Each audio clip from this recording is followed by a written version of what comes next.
Hey guys, good evening. So tonight is going to be kind of a low-key, quiet stream because I have a class tomorrow and I want to make sure I give my students my best. If you're in the Nashville area and you're interested in learning how to use alcohol markers like Copic markers, Prismacolor markers, or your own markers, I'm teaching an alcohol marker basics class through the Nashville Plaza Artist Materials tomorrow from 1 to 4 p.m. And even if you don't have your own materials, if you just enjoy coloring, we've got you covered. Plaza is providing alcohol markers for you to use, and I will have line arts on hand in case you want to just chill out and color. And there will also be snacks. So it's $25 for the 3-hour class, taught, of course, by me.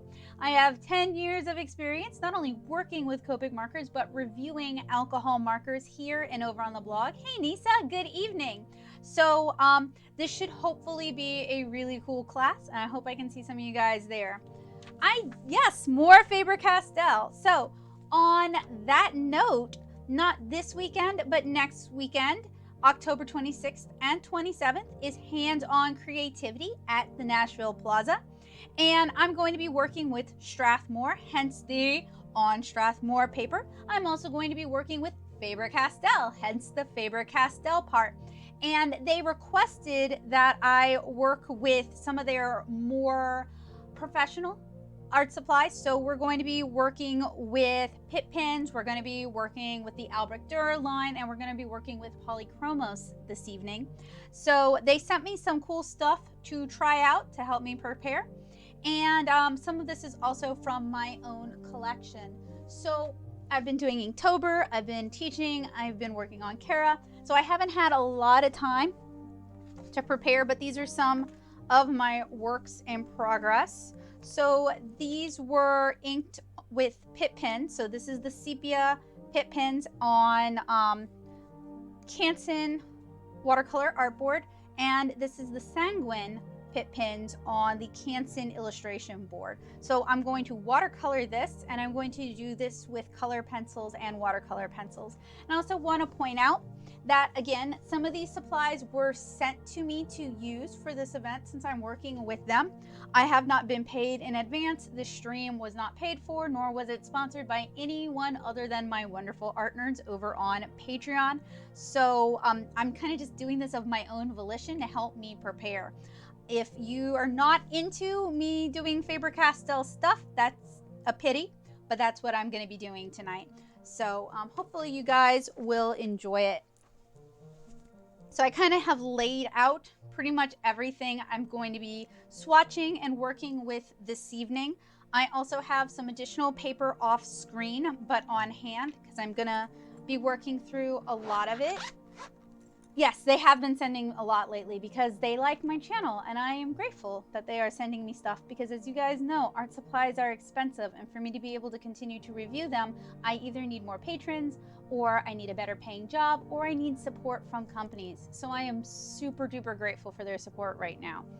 So these are Pitt pens that I already owned. I actually have some videos here on this channel where I'm exploring and talking about Pitt pens. I also have a blog post over on the blog where I really do a deep dive into them.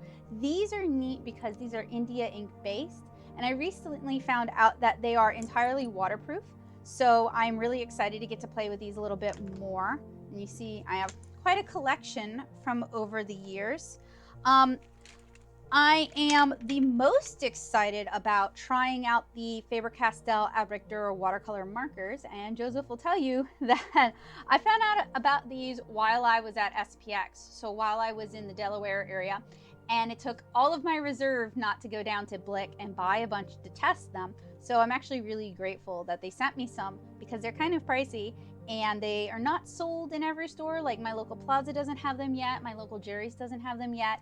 So they are fairly new to the market. They're pretty new. So I'm really excited to try these out and also compare them to the existing Winsor & Newton watercolor markers. But I'll do that at a later time. And the reason I want to compare them is that these are pigmented watercolor markers like the Winsor & Newton ones, unlike other watercolor markers that are on the market where they're dye based. So I'm really excited about these. Yeah, it wouldn't surprise me if Mind of Watercolor got to them first.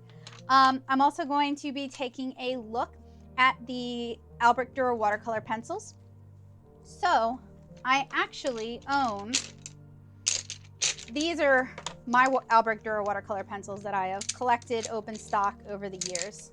So as you can see, I already have quite a few of them. So I'm excited to try these out. And then I'm also going to be trying out the Polychromos color pencils, and I've used these in the past as well, and I really like them. I can't pull the ones that I owned before this because I loaned them to one of my students in my making comics class so she could do her comic, since her comic is entirely in color pencil. But it works out really well because I was given a set to use as well as a few open stock colors, and this one was actually one of mine from before.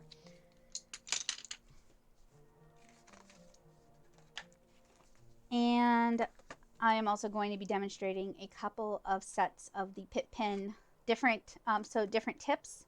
So these are different brush tips, chisel tips, and a bullet tip. And these are different size, fixed width nibs, and a brush tip. And I have a delicious cup of tea that needs to go somewhere. I actually don't know yet. I'm going to find out whether or not the Albrecht Durer watercolor markers can function as a standalone product or if they are best used in conjunction with other products. It's totally new to me. I haven't even dived into like their marketing material yet, since this isn't the official review. It's just trying to help me prepare for this upcoming event. And then I also have a bunch of Strathmore things.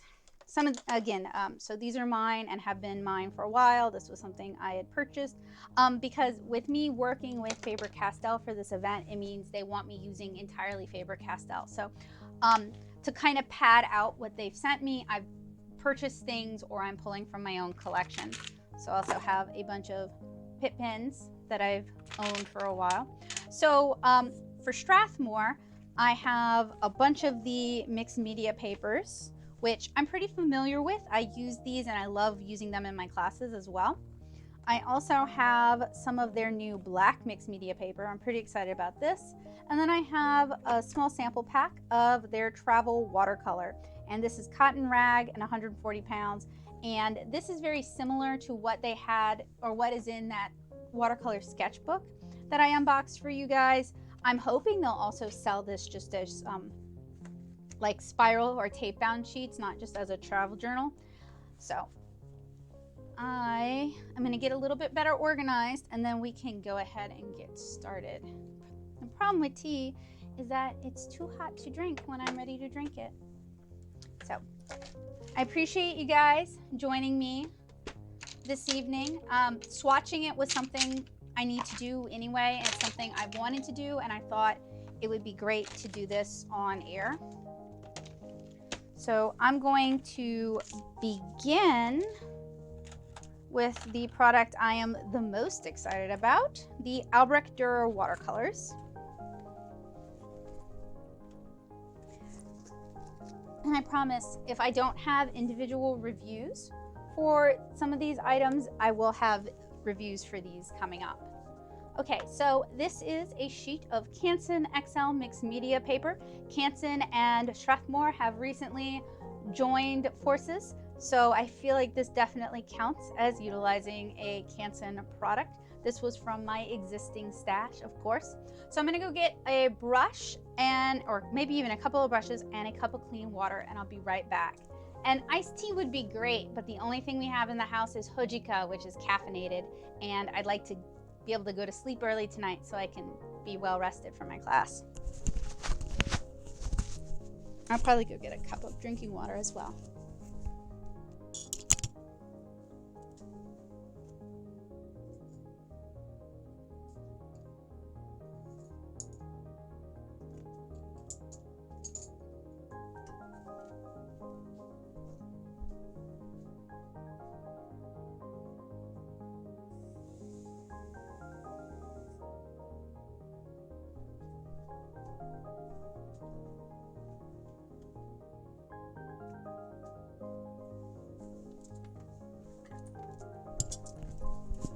right, so Faber-Castell sent me the 10-piece set of Albrecht Durer watercolor markers. These open stock, so individual markers, go from anywhere from, I've seen them sold for as much as $10 each on Amazon, which is crazy, to around $4 on Blick. So your price may vary. And I will pop a link in the description from the Faber-Castell site once the stream has ended. And these came in today.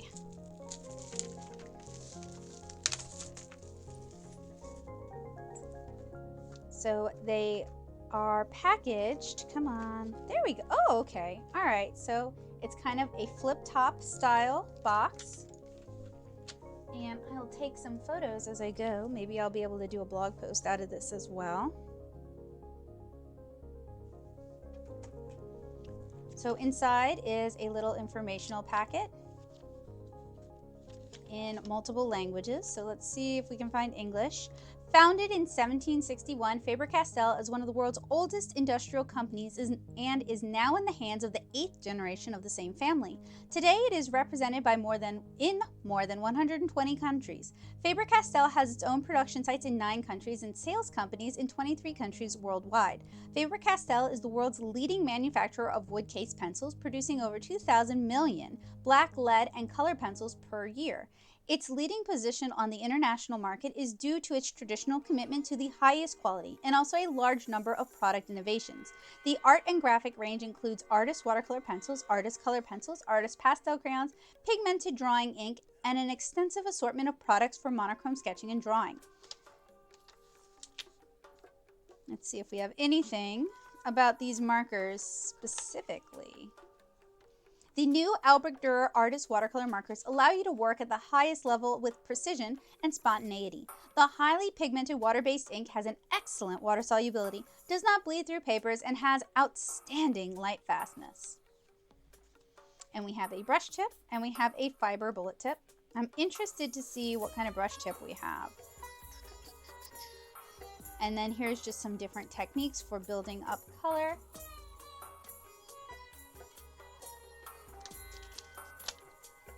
As well as some techniques for wet into wet and how to mix colors. Okay, so the Albrecht Durer line, so Faber-Castell has a numerical color system in addition to color names, which allows you to theoretically match colors across their different lines. So you guys see over here, this is dark chrome yellow, number 109. It's got 3 stars on it, which indicates the light fastness. So 3 is maximum light fastness. And I like the body for these. These are pretty neat. They have a notch that is to kind of help prevent them from rolling. So this is our bullet nib. And it seems like you can't destroy your nib. And then this is our brush tip. I'm really hoping this is a nicer brush tip than the Winsor Newton pigment watercolor markers, because those were pretty, well, I have some and I'm going to do a head-to-head comparison at a later date. All right, so we have here dark chrome yellow, number 109. So what I'm going to do is I am going to swatch. I'm going to do a full color swatch, and then we're going to do water swatches. So as you guys can see already, our brush nib color is a little bit darker than our bullet nib color, and that's something I've noticed is pretty common with pigment-based watercolor markers. No, there's no shaker in it. There's no pump action in it. I would love to see a watercolor marker that's pigmented and has a pump action so you could oversaturate the page if you wanted to.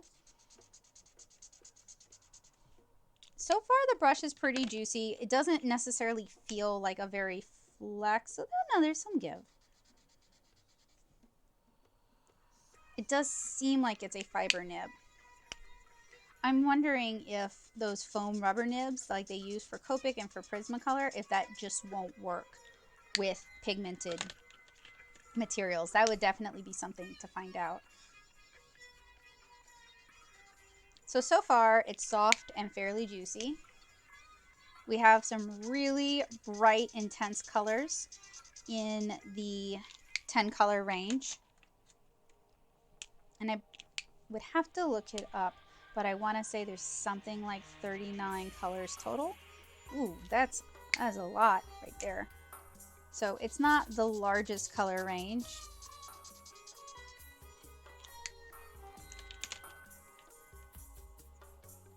All right, do it over here.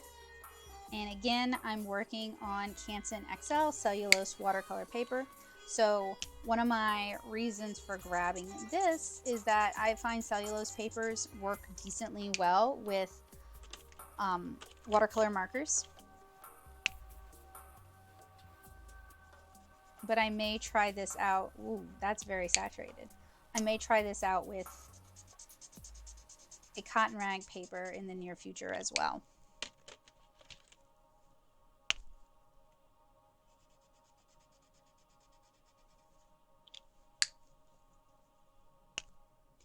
Is the Aqua Pump, I thought those were dye-based. I have those, or I have a couple of the soft liners, and then I have a couple of the Aqua Twins, and those are dye-based.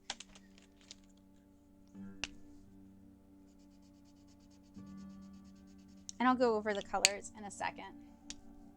Yeah, I'd like to see,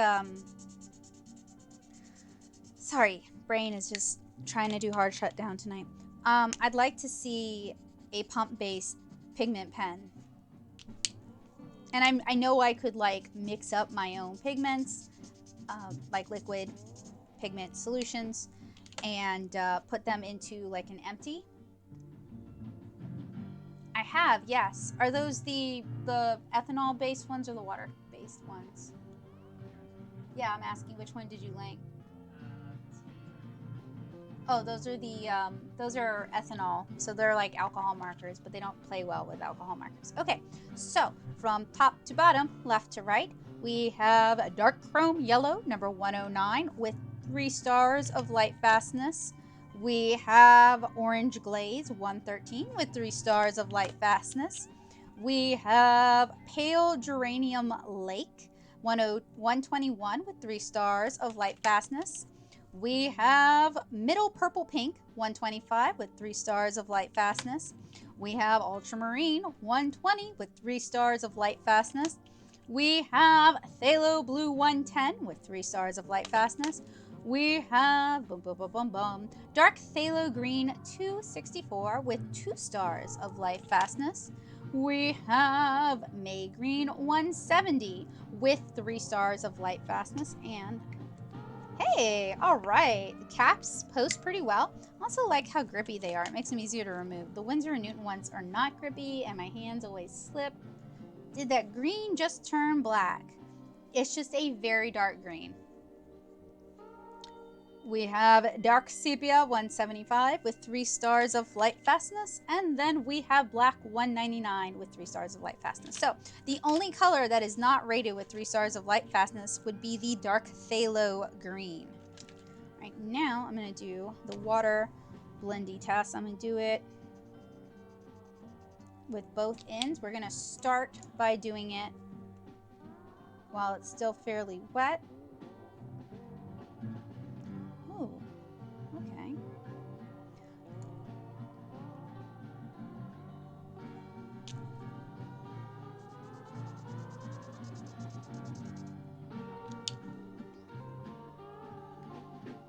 Light fastness is how quickly something will fade in the sun. So alcohol markers, for example, because they're dye-based, they're very fugitive. The color fades very quickly unless it's protected. So there's a few different ways you can protect your art. You can, oh, I grabbed the wrong color, don't tell. Sorry. You can spray a UV spray, like Fryline makes a couple of those. I am not a fan of it because I've had bad experiences with spraying my art and like the pigments reactivating and getting all over the place. You can put it in like a UV bag. So like Crystal Clear makes UV bags and that'll help protect it. You can, when you get it framed, if you get it framed, you can have them put in UV protective glass. Like a lot of different framing places have that as an option. Or you can just not display your art in full light or in full sunlight. Does it wow, cannot read, I'm sorry. Does it measure shift as well or just desaturation? Do you mean the light fastness? I'm assuming it probably measures, wow, because yeah, with dye-based colors you will get significant color shift over time, especially fluorescence. That's why neons are just never going to be archival, like opera pink is never going to be archival, because fluorescent colors shift and desaturate over time. I am not sure whether or not this is measuring shift or desaturation. That could be a question that I asked Rachel at Hands On Creativity. She's the Faber-Castell rep, and hopefully she'd know. Actually, it's a good point. If you guys have any Faber-Castell related questions, send them my way. I'll pepper her with questions all weekend. When I have a bit of a brain break, I need to sit down and write down some of my own as well. So that's a good question. Are they measuring just fade, or are they measuring if the color shifts, how much the color changes? That's right, yeah. If you're in the Nashville area, or if you have a plaza in your own area, there's going to be all kinds of free demos, free workshops, and lots of product samples. So every year I've lived in Nashville, I've tried to go to Hands On Creativity as an attendee. This is my first year being invited to go as like an artist who's helping to represent art supply products. So I'm super duper excited about that, because one of my big goals for a really long time is I'd wanted to work as an art supply company rep or an art supply company artist. So this puts me a little bit closer to my goals. That's one of the reasons I started this channel and one of the reasons I run it the way I run it. I know, right? I'm super excited. Do these pins have pigment info? That is a good question.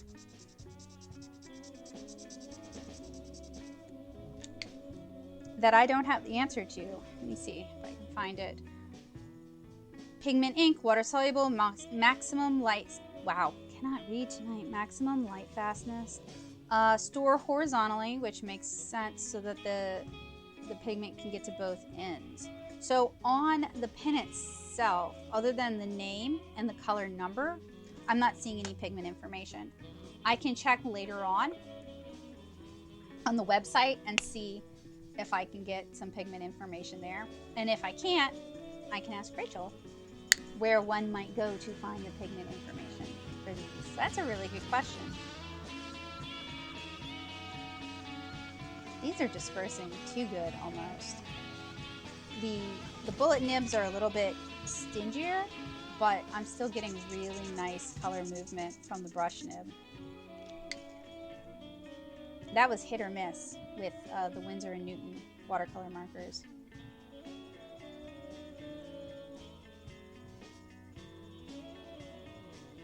Yeah, that's a good, there's like so many variables with these. That's a really good question. Or again, relating to pigment size, they may not have the option of using lapis lazuli, well, over here, lapis lazuli, right, for the ultramarine, so they may be using a different one. Actually, Daniel Smith does in their ultramarine genuine. Most of the mines got closed. It's also like prohibitively expensive. I think Sennelier might also use genuine lapis. But you can also, some of these can also be lab generated at this point. So I don't know.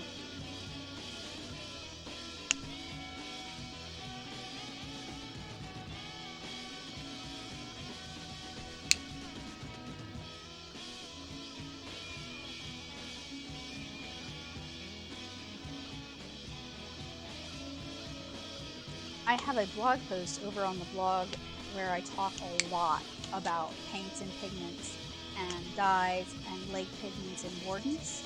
So if you're curious just in general about the pigments used for watercolor, that could be a good blog post to check out. It took me weeks to write that thing too. So I would love it if it was a little bit more popular.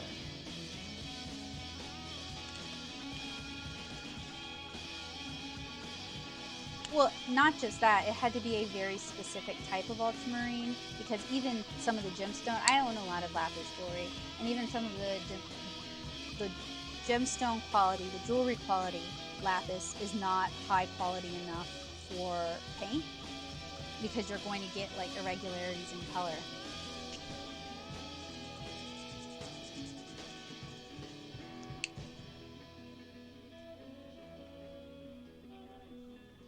So it was actually a really big deal. Oh, that's weird. I like the color from the bullet side way better than I like the color from the brush side. This is more of a Van Dyke brown, and this is more of a sepia brown. See, that's why I wow. Sorry, guys. That's why I swatch both ends, because sometimes you do get significant color differences. No, I don't think it's on purpose. I think it's because the pigment particles are possibly too large to really make it to the bullet nib very well, which is why I say I'd like to see like a pump action watercolor marker, because then you could basically force better dispersion.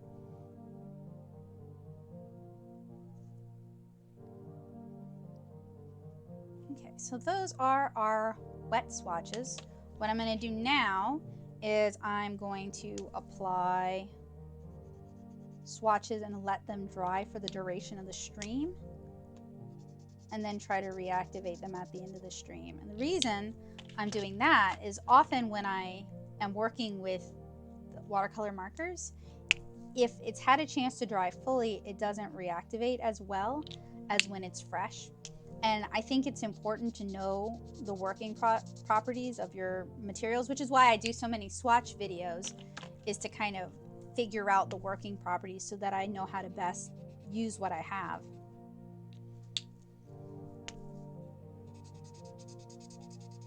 So, yep. I don't know if I'm going to be able to show you guys this. I don't know if the camera will pick it up, but it's sloped inward. So those of you who used to use the Winsor Newton pigment markers, the alcohol-based ones, not the water-based ones, y'all might remember that the inside of the cap had this like sharp lip, which would ruin the chisel tip. Faber-Castell did not make that mistake.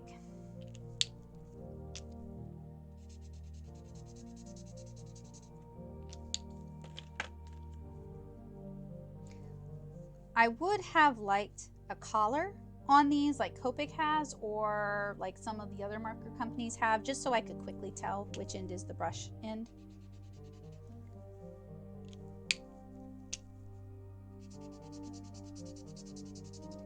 And I am going to compare different colors to other colors in the Faber-Castell line, since it's supposed to be like color families.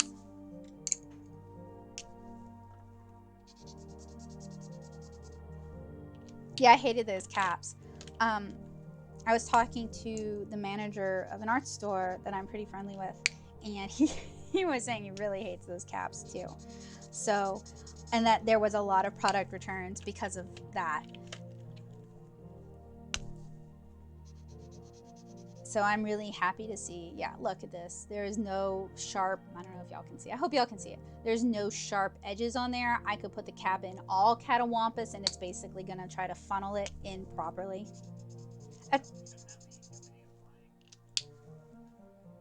Y'all getting bad lag? Okay, I paused it. Oh, was it picking up? It probably was. I'm sorry about that. No, I have it muted.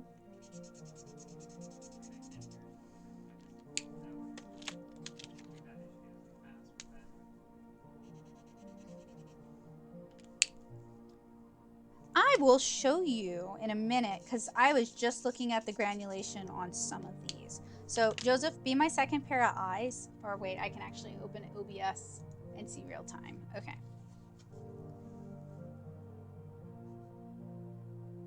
And I'm going to take photos also, because this is not really picking up. So the ultramarine doesn't have that much granulation. Also, the brush side is more of a cool blue, whereas the chisel nib is, or not the chisel nib, the bullet nib is more of what I would think of as an ultramarine. So something interesting about ultramarines and phthalo blues, over here is our phthalo. It doesn't have any granulation at all. Not phthalo. Is it a phthalo? What is it? Come here. Yeah, phthalo blue and then phthalo green. That's why I confused myself. They usually utilize the pigment PB29, I want to say, and it's just handled differently in the milling, and I think actually for ultramarine it's heated, and then for phthalo blues it's not heated. So usually PB29 is a really common color for ultramarines and for phthalos, and they're just handled differently. So a little bit of granulation for the sepia. You can see how it looks more like a Van Dyke brown, and then the bullet nib looks more like a true sepia. And then the black actually granulates the most. I would have liked to have seen a little bit more granulation myself. I am curious if the reason we don't get a lot of granulation is because they have to mill the pigments so fine to get them to work in a marker format. So that is a really good question for me to ask Rachel later on, is about granulation and milling pigments and what types of pigments they use. So I'm going to set this aside and let it dry fully.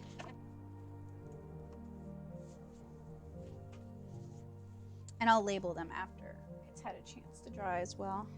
Fortunately, we only have 10 colors, so it's not like I have a whole bunch to juggle.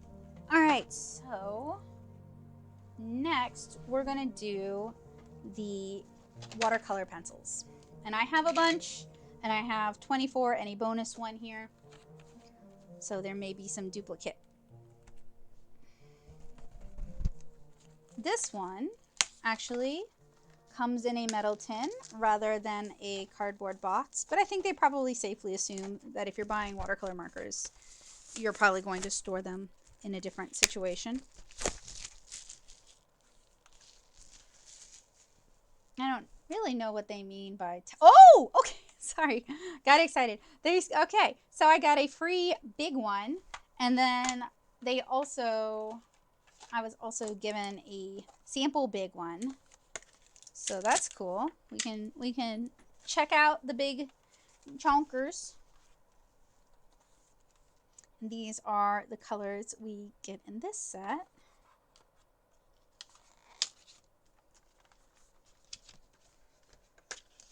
And I'm pretty persnickety when it comes to watercolor pencils. I've tried many, and I don't like many. So this also has kind of a matte cover to it. And again, we receive an informational booklet. Let me see if I can find anything specific to the watercolor pencils. Lots of techniques in here.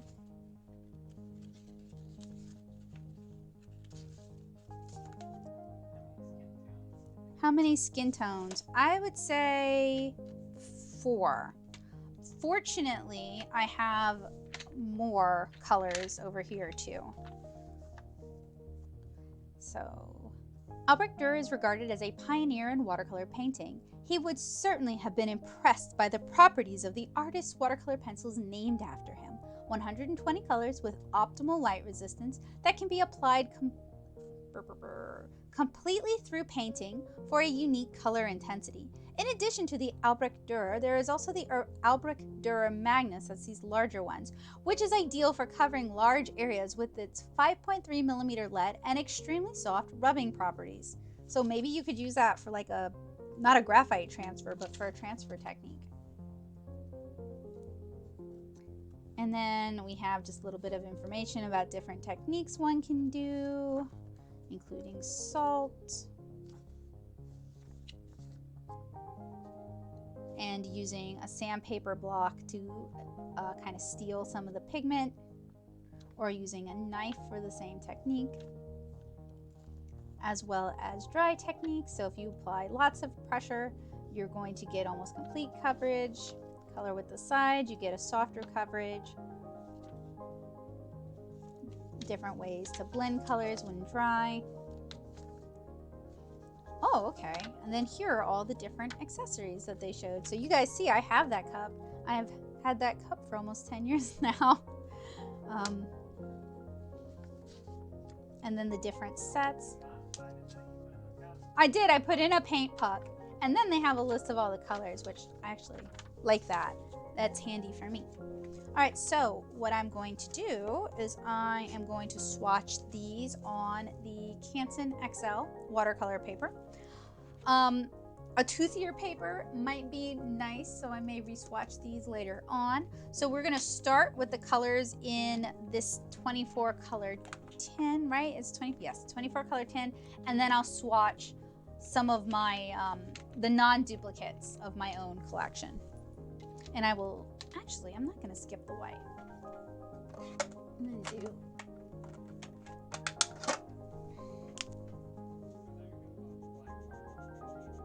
I do have black watercolor paper, and I do plan on testing several of these products on the black watercolor paper just to see how it,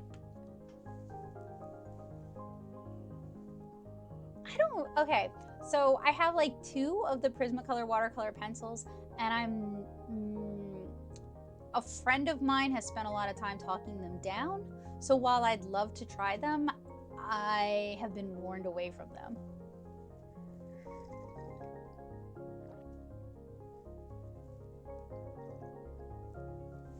Also, apologies for gross slurping noises. Yeah, tea break. Tea time, eh?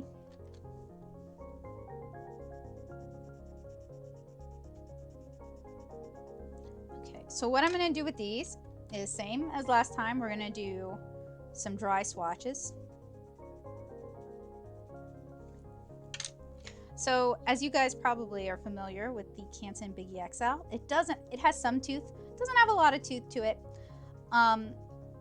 It is not the scratchiest of the, it's not like a rough press or anything. It's pretty mild, in fact, for a cold press. So it's fun to ink on because it's a well-behaved cellulose paper in that regard. Not the super best necessarily for larger watercolor illustrations. On this paper, the Albrecht Durer watercolor pencils are going down fairly buttery. They are not particularly waxy. I think I already swatched this one. If I bore down with it, we could probably get some breakage and start getting some dust. They are not as dusty as like the Lyra watercolor pencils we were looking at last week. Not last week, last stream. Sorry, y'all. I say that and then one of the reds. They're hexagonal, which I don't know about your preferences. The Polychromos, in my opinion, are just beautifully made pencils where they have this really nice lacquer finish and they're round and they just feel really nice quality. Does watercolor stick count as watercolor pastel? That's a good question. I think it would probably depend on the makeup of the watercolor stick. So if a watercolor stick contains a lot of like gum arabic, it's probably still a watercolor stick. But if it contains mostly pigment, it's probably a watercolor pastel.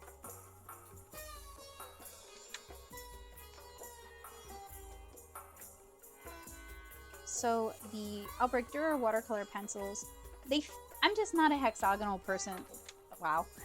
Hexagonal pencil kind of person myself. I find it starts to kind of eat into my hand a little bit, but they feel like they're decent quality. And I also like how we have a little bit of like theming going on, I guess, with the bands at the top.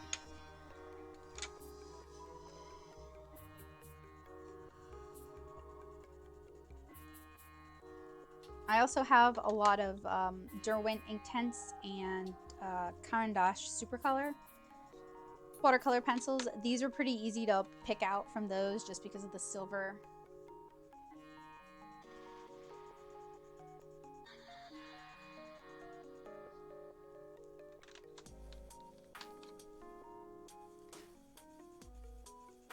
I'm also bearing down fairly hard because I'm trying to get full coverage, but since we're working on a cold pressed watercolor paper, I'm not necessarily getting, there is going to be some speckling. I mean, if I were to really press it down, I could ruin the texture of the paper and get 100% full coverage. Okay, so this is Venetian Red, which I think I have a Venetian Red. No, maybe not. I have Indian Red and Pompeian.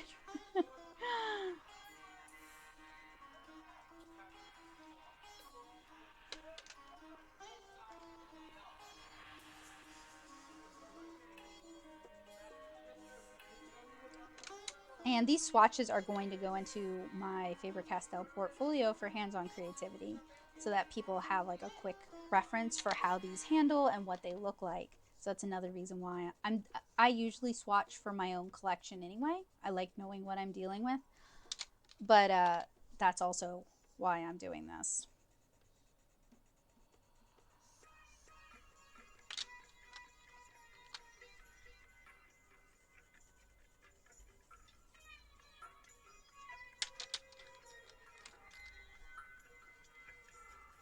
And we end with black. Might run out of room with all my other ones. So,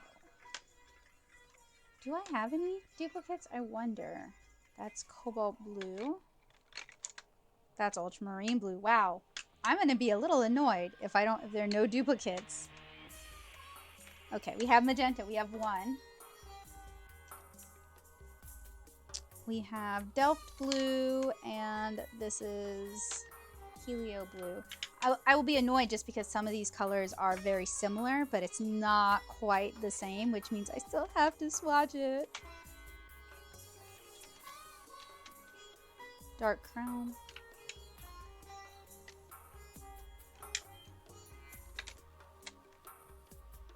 That's middle phthalo blue, and that's regular phthalo blue. Walnut brown rather than burnt umber. Indian red rather than Venetian red. Helio blue reddish rather than helio blue.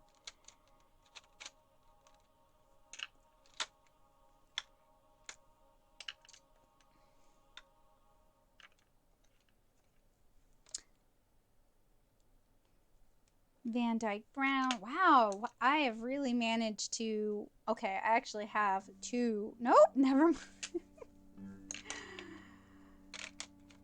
Okay, all right. That means I get to swatch all of these. And then we'll do the Magnuses. Exactly. It's like I bought one. That's why I'm kind of like, because it's like, wow, so close. Yet here I am. Now I need to keep these in order of swatching, so I'm going to put them in the top of the tin, because after everything's had a chance to dry, I'm going to label everything.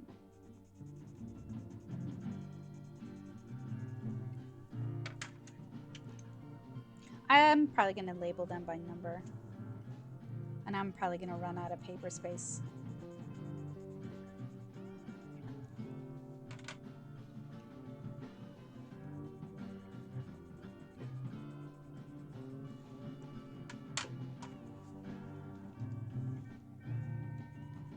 I have been doing a lot of Faber-Castell unboxings though. I would love to compare these Albrecht Durer watercolor pencils to the Studio watercolor pencils that they recently sent, and compare the Polychromos to the Studio color pencils that they sent, and see if we can, I don't know, discover anything. Sometimes I find out that I really like the student grade as much as I like the professional grade, and then sometimes I find out that I hate the student grade. Like with Cotman, I hate the student grade, and I can just tell people just skip it and go for the professional. It's worth the investment.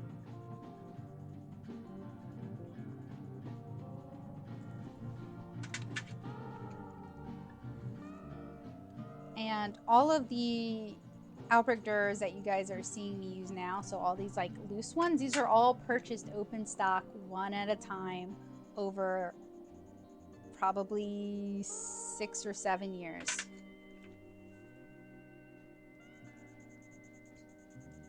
Oh, I have one more row to do, and not quite room for one more row.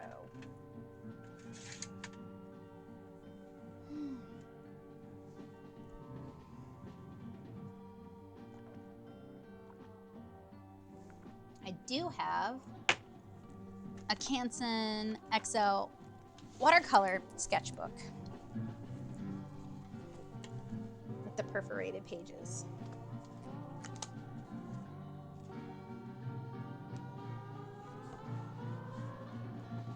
You know, one of my patron goals is at $500 a month, I'm going to do and that'll probably never happen, but a girl can dream.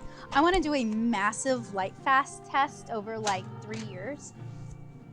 And I've got it all planned out, how I'm gonna do it, when I'm going to retest, etc. So I would like to hit that goal someday.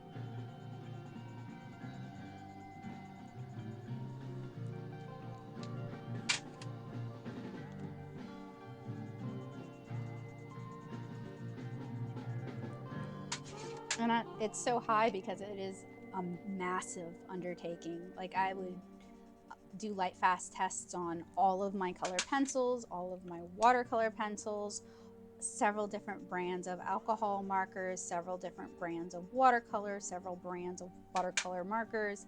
Like, it would be a huge test. And it would be in a giant watertight tub, or multiple watertight tubs with a humidity tester inside, and I would just leave it out for years, and like once a month check for fading. And of course I'd have to like cover half the swatch so we could see, and I would take photos and do scans of all the pages. So it really would be like a week solid of work every month, every 6 months, etc. To do it. But I think it would be cool to have a like a not art supply company testing for light fastness. All right, so now we're going to do the water blended one. The white's gonna be Did I put away my marker? Oh, probably.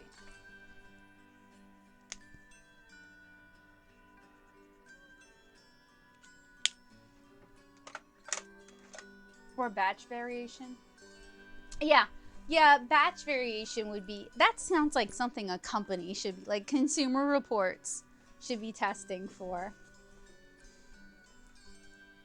Or a school. That would be cool.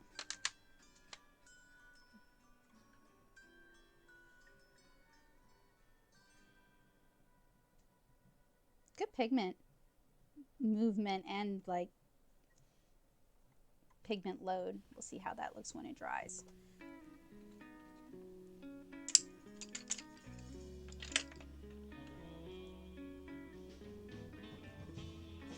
I have to be careful where I rest my hand, since any sweat or grease or anything like that can reactivate and smudge these. Also want to test blendability, and I need to go back and test blendability with the markers as well. So many tests.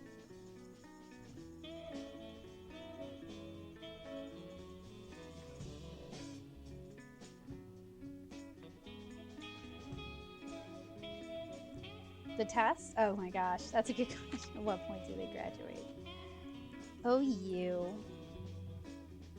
You with your jokokokokos.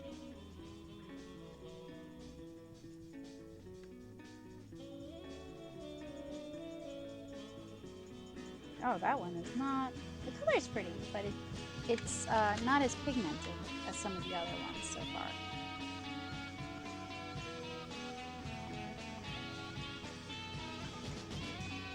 Messing with these, sampling them, also gives me an idea of how they will handle, so that when I actually make the illustrations for my demonstration, I can handle the materials with more confidence and more success. And also allows me to talk to people about the handling properties.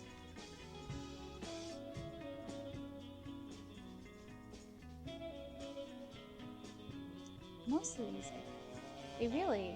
So one of the problems I have with cheap watercolor pencils is when it doesn't dissolve cleanly. I also dislike that about certain watercolor markers, and so far we're getting pretty clean dissolution. Hey Veridian, good evening.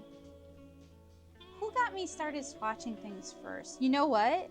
Even as a little girl, I'm talking first grade, I'm not even joking, I would swatch, if I had a big set of colors, like the big Crayola Super Tips set or the big Crayola like 96 crayon set, I would swatch all my crayons so that I knew what the colors looked like.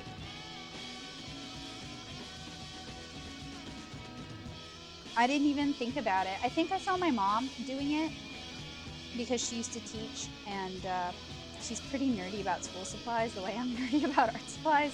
So I think I saw her do it, and I was like, that's a good idea. I'm gonna do it too. Because I've been doing swatches and stuff for as long as I can remember. I wasn't thinking it was smart. I was thinking, boy, was I anal retentive. Like, wow, what a nerd. I'm just gonna extend some of these swatches out a little bit. I'll take smart though. I'll take smart. That is a very anxious child. Yeah, I don't do that. Well, okay. I used to, actually, because when I was younger, expensive electronic devices were like a once-a-year affair for me. I mean, they're still pretty rare, but you guys get what I'm saying. Like, I might get a Game Boy for Christmas one time in my life. See, I couldn't remember what colors were trouble colors, so I'd have to swatch lest I get burned. Yeah. Looking at you, super tips, with your caps that are sometimes completely different from the color that's inside.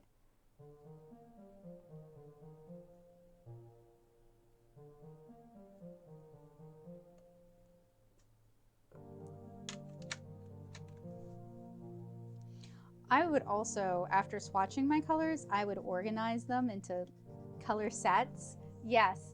And I would get really mad if my friends or other kids that I was forced to share my art supplies with in school, if they messed up my color order. Like I wouldn't let them borrow my stuff because it was like, are you gonna put it back in order? No, you can't borrow it. I had a couple of friends though who were like almost as anal retentive in that regard. And they were also aspiring artists, so I would always let them borrow my stuff because they did a good job putting it back. There was this little dude I had a crush on when I was young, and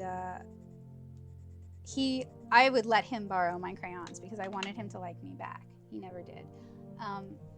But I remember like trying to explain my color families to him and feeling horribly self-conscious, like, oh God, he's gonna think I'm the biggest dweeb ever. And then he was like, no, I get it. Metallics should all be together. Pastels should all be together. That did not help my crush, let me tell y'all that.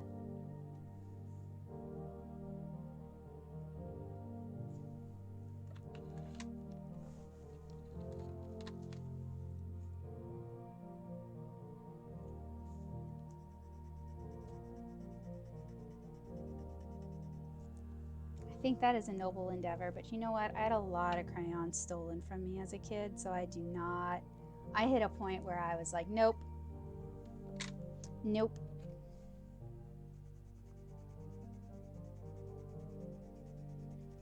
However, as an adult, when they do the, they do the Crayola collection drives and stuff, or some areas do, some churches do, I always buy a bunch of packs of crayons and markers and stuff so kids can have some.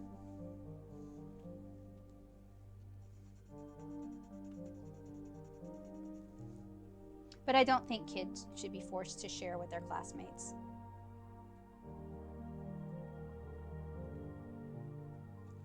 Especially if it's something that, or particularly, I guess, if it's something that their parents had to buy, because I went through 5 packs of crayons in first grade because I had a classmate who would steal my crayons. And at the end of the year, they went through her cubby because she didn't show up for the last week of school. I mean, this child went through some things, so I'm not like slighting her. But she had like 100 of my crayons because my mom was as anal retentive as I was and would label every single one of my crayons, markers, pencils with a label that had my name on it. And her cubby was full of that. And it was a teacher who would force me to share with her. Some teachers do have community supplies, but they have to buy that out of pocket, and I don't think teachers get paid enough to be forced to provide supplies for the class. My mom was one of those teachers who would have she would buy the community supplies. I know. I'm saying the fact that she had community supplies was because she spent her money. Instead of doing fun things with her kids, she would buy stuff for her students. I'm not faulting her, but like a lot of parents would get on my mom about like, my son shouldn't have to bring a pencil to class. You should provide it. And it's like, yeah, $35,000 a year she should have to provide your son with a pencil. You can't go down to the Walmart and buy a pencil for him.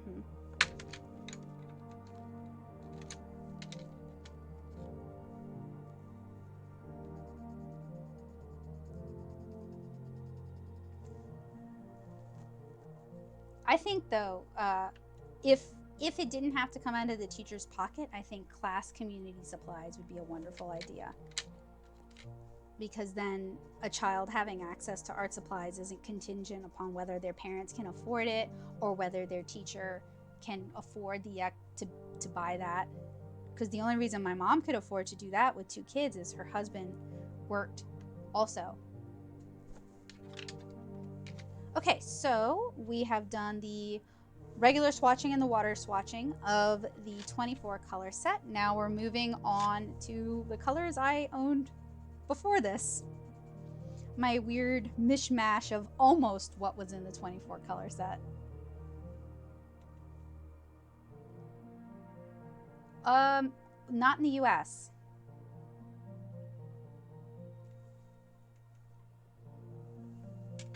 I can't speak to other countries, but in the US, community supplies in public schools, community supplies come from the teacher. And I know this because I have supplied community supply, well, my mom and my aunt, but also I have supplied community supplies for my students. And those, I either appeal to a local business to donate or they come out of my own pocket.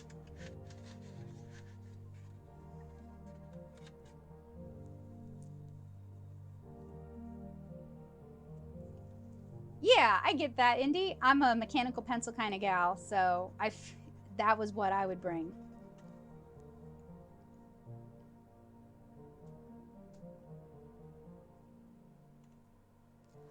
Ain't that how it is? The public schools I went to had a budget for tech. So they would buy these, like, okay, I remember the year I was in 7th grade. They bought a digital camera, and it was like $1,000 digital camera that saved photos to a diskette. So you guys know how old I am. And they made a huge deal about how the kids who worked on the yearbook committee would be allowed to use this and how they were going to be coming into our classrooms sometimes to take photos, and we never saw it.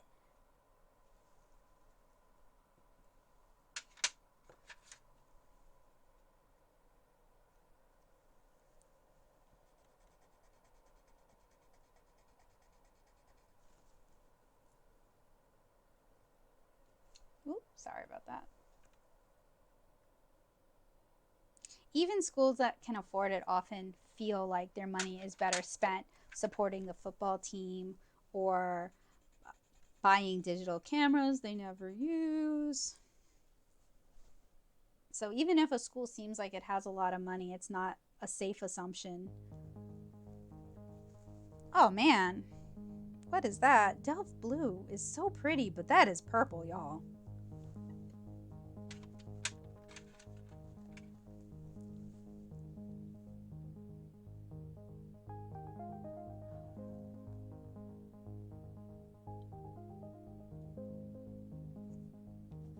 So I don't know about other countries. I can only speak to Louisiana and Tennessee and Georgia, because those are the places where I have lived and worked.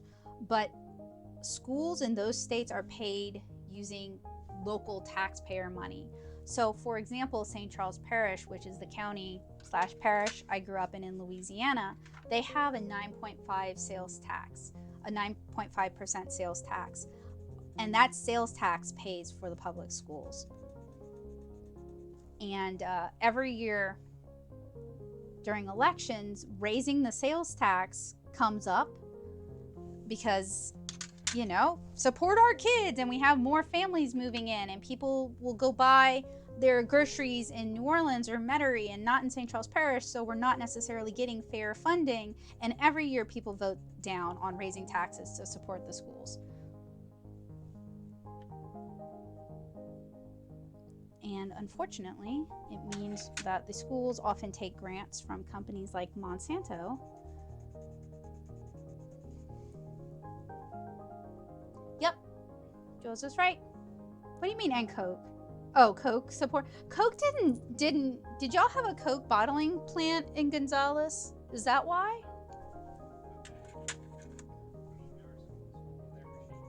So was ours, but what didn't mean we got money from it. I have no idea why, but they gave the school a new electronic outdoor film. Yeah, your dad has talked about that. Actually, Coke sponsored ours too, but we only got one. But it was supposedly like $100,000 every year. Yeah, every year. It's It's insane. a huge waste of resources, is what it is. Domino's basically sponsored our lunch because our cafeteria couldn't feed all its students. Like, it just wasn't large enough to. And Domino's sold healthy pizza, which was basically just cheese pizza or pepperoni. It seemed like it was twice as greasy.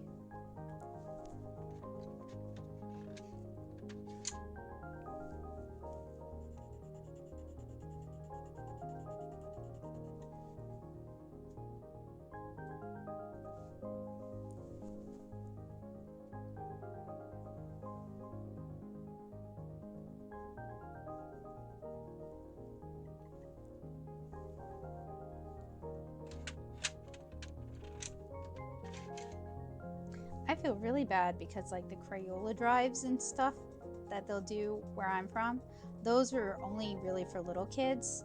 They don't have stuff for like high school students to have like school compliant backpacks or uniforms because they have to wear stupid khaki and white or khaki and purple uniforms. They don't have any kind of donation drives for that.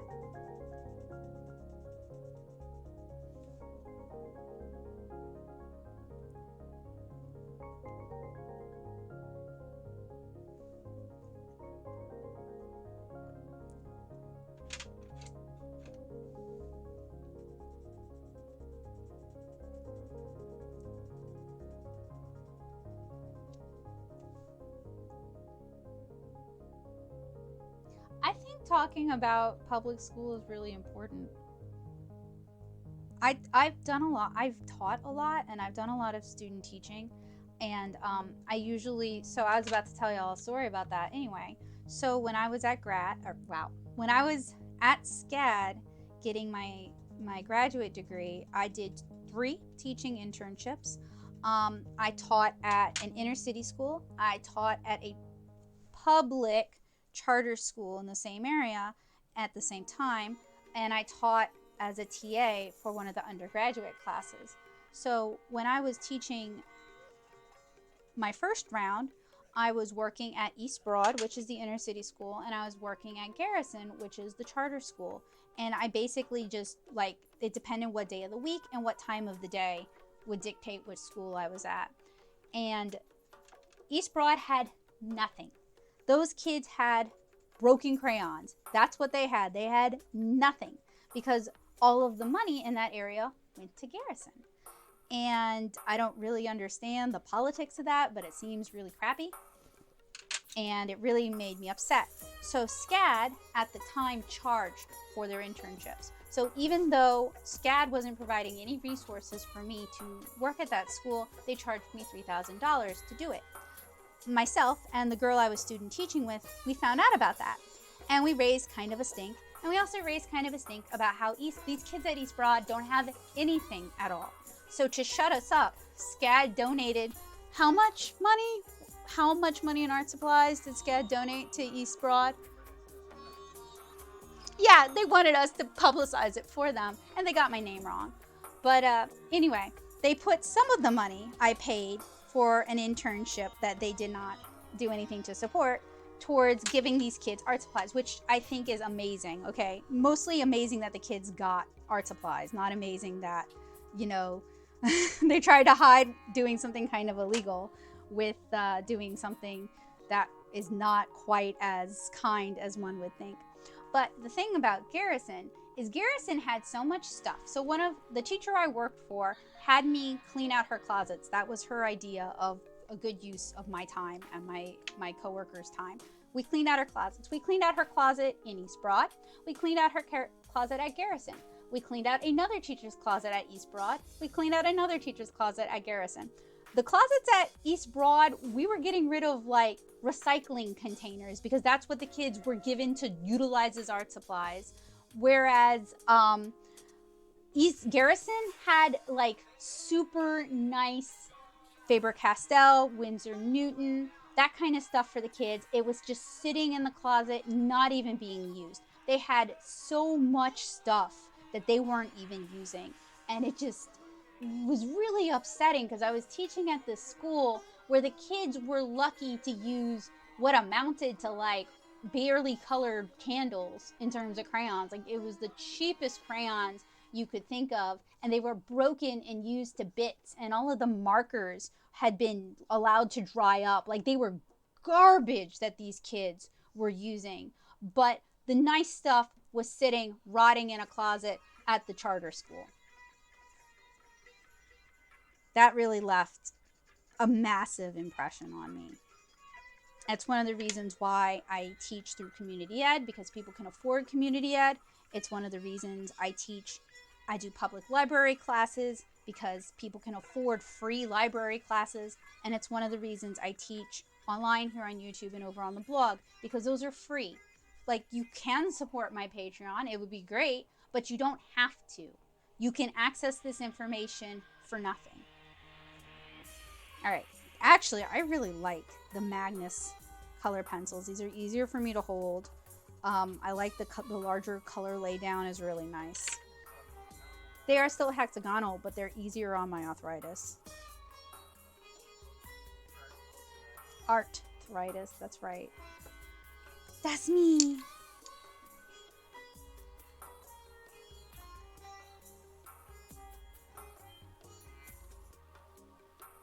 Did the stream die? What's the top blue? Give me a sec.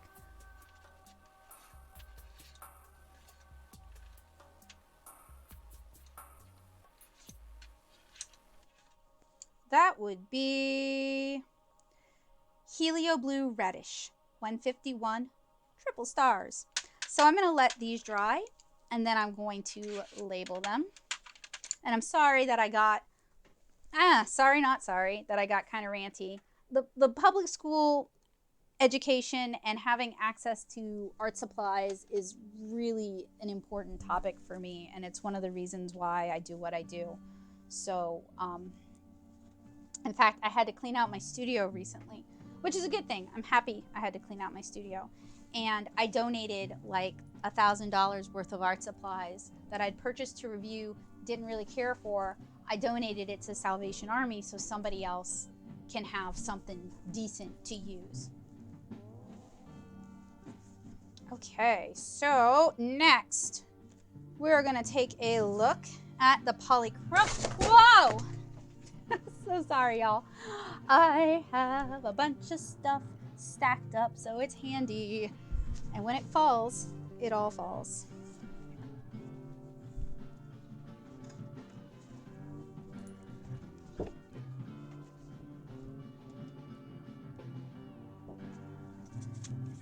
Plus, my mom was a public school teacher for 20 years. And then she was a reading recovery teacher at a public school and 3 private schools for 4 years. So you can't be the kid of a teacher without something rubbing off, right?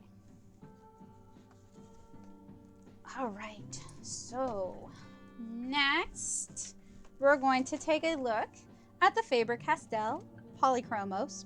This is their finest artist quality. This is their nicest color pencils. A lot of artists really like Polychromos. I own a few of them. I think they're very well made, but I don't own a lot of them up until now because they are kind of expensive for me. So in this 24 color set, we get a really nice range of colors.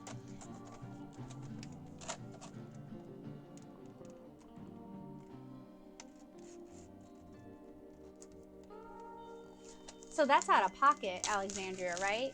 When you say we have to pay for, that means you're the one going down to the store using your income to pay for the supplies that you're going to be using in class. Oh, they didn't even let me take art classes in high school because I was honors track, and honors does not, they don't leave any room for you to take art classes unless you're in talented art. No, I student taught art classes at Hahnville after I graduated, and the supplies, even the talented art kids had, they were using nylon stockings to do silk screen because they couldn't afford a single silk screen, which is like $25. They had no money.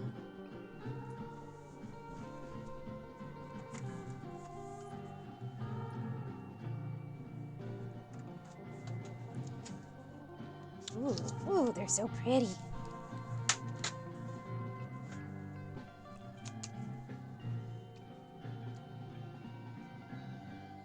That's a good deal for the whole set of Inktense too.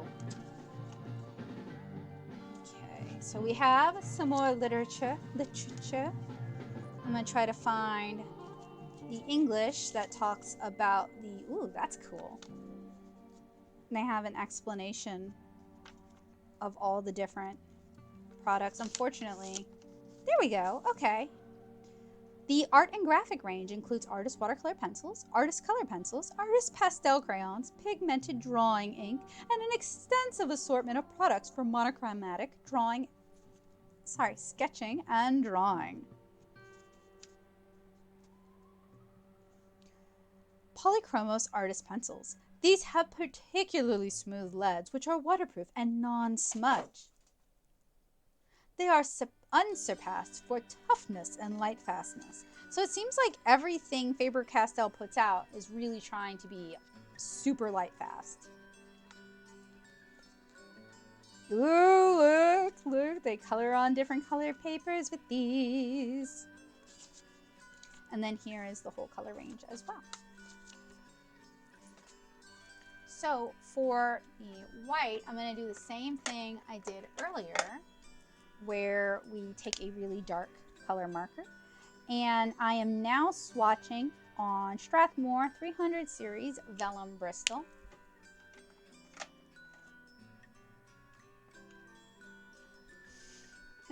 I do talk about my lack of drawing ability in high school. Nylon stocking isn't a bad idea, but this was to do screen printing with about 120 students. So it's not like one person at home kind of wants to try screen printing, saw a Pinterest tutorial, is going to try it. This is what the teacher had to use to teach 120 high school kids how to do screen printing. Oh yeah, I saw that Posca released color pencils, and I would like to try them, but I don't necessarily want to own them.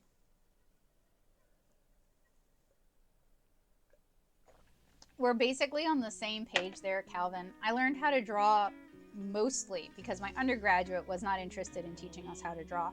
I mostly learned from reading Andrew Loomis books, reading the Glenn Velpu drawing manual, and reading a few of the Bridgman and Bernd Hogarth books, as well as a particularly good Watson and Guptill perspective book.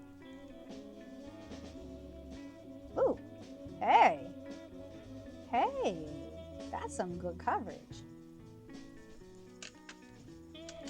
I'm gonna do that thing that drives Calvin crazy and put my pencils in upside down. These are actually really smooth. They have really good coverage, even on this vellum paper, which has some tooth, but not a lot of tooth. I don't feel like I have to bear down to get good color coverage.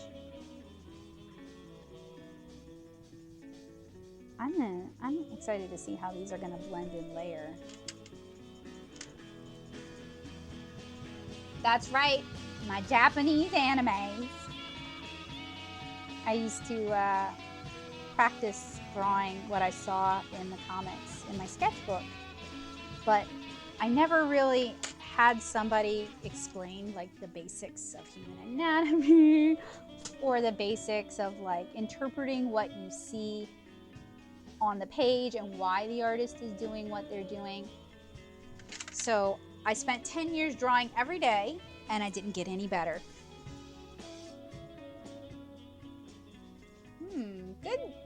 Oh, Indy, thank you. You probably saved me about 20 bucks. Uni makes Posca, right? Uni makes other color pencils. Do you guys think Uni is doing the Posca color pencils to kind of appeal to that, oh, that brand recognition, like Americans and people in Europe are already familiar with our Posca brand, so let's just label these existing color pencils as Posca? I like the build quality, it's pretty nice.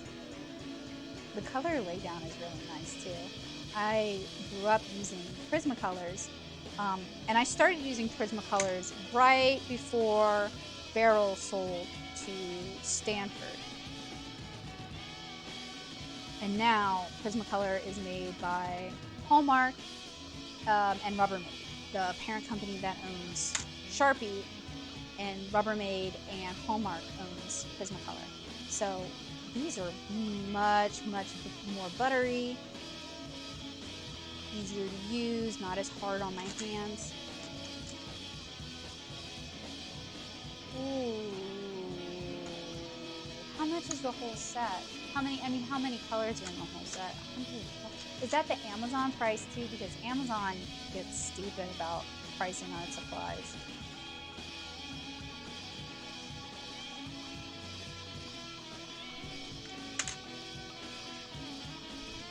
$48. Okay, so that's like $2-ish, oh, and some change, a pencil.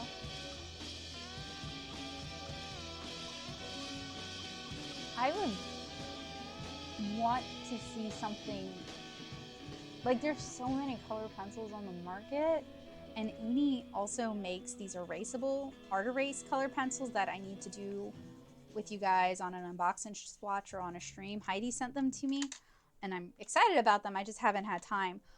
Why not just sell those? Why is that, Calvin? Is it the feeling that they all should be artist grade, or is it like getting over the fact that we've used color pencils and crayons since we were kids? Hey Tyra, good evening.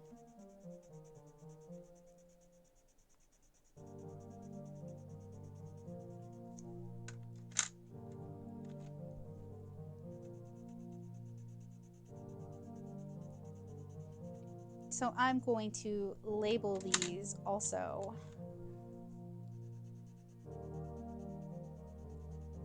But later on. Do you guys want to see me label these during the stream? It will take a long time, which is why I'm asking. Or would you rather I just post pictures of the swatches to Instagram? Okay, I get you. That's something I see when I'm talking to parents about like their art intrepid kids. And the parents are like, watercolor, markers, and they don't, it's like, I don't want to spend $6 a marker. That's crazy. Gotcha. Thank you, Indy. If I see them at Hands-On Creativity, I'm definitely going to try them, but I don't have any desire to buy them. I mostly use color pencils in it like with my watercolors anyway. Honestly, it wouldn't surprise me if they were going with the Posca labeling, and this is just me guessing. They were going with the Posca labeling because Posca is pretty popular on YouTube, and there's a lot of YouTube artists who will be like, Posca color pencils, I bet people will click that. I've never seen Posca at Daiso, but yeah, I think I've seen the knockoff ones, but I've never seen Posca brand at Daiso. I was gonna say, but I also haven't been to a Daiso in about a year. Okay, so that's swatches for all 24 of these. All right, let's swatch our open stocks, and I'm gonna have to sharpen you. So I need to keep these in order. And I grabbed some open stock ones because I wanted some skin tones. And my experience with these pre-built sets is that they have lots of beautiful bright colors. If I was drawing parrots, these would be great. but I love drawing people too. So gotta grab me some skin tones.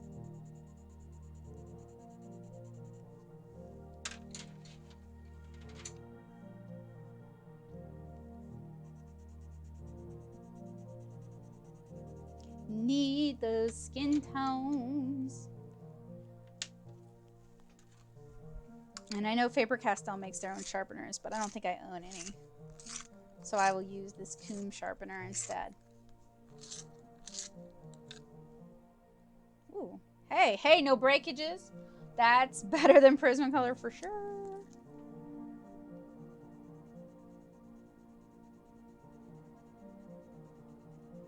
Are you the same color?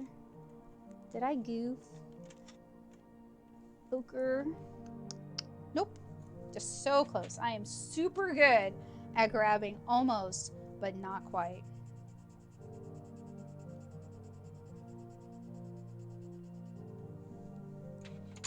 And I still didn't grab, like, this is pretty decent as a skin tone. This would make a lovely skin tone. This one too. But I didn't grab anything like Never Sees the Sun Vampire White. Let me remove those open stock stickers. Fortunately, whatever they use to adhere these, it comes off really easy and it doesn't leave a lot of sticky, which is like my least favorite thing in the world. Oh, I also have a sample one I need to swatch.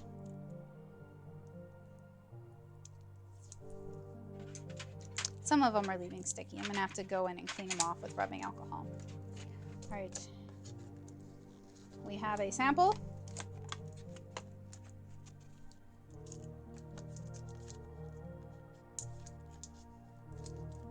These supposedly have break-resistant leads thanks to special SV bonding and environmentally friendly finish. And they are a carbon-neutral company. And this one is Sky Blue or Smalt Bleu. Oh, that's pretty. That would have been like my favorite color as a kid. Oh, Bickets! I can't have any Bickets. No. Thank you, though. How the heckaroo does one get a sample? So these are going to be handed out at Hands-On Creativity this weekend here in Nashville.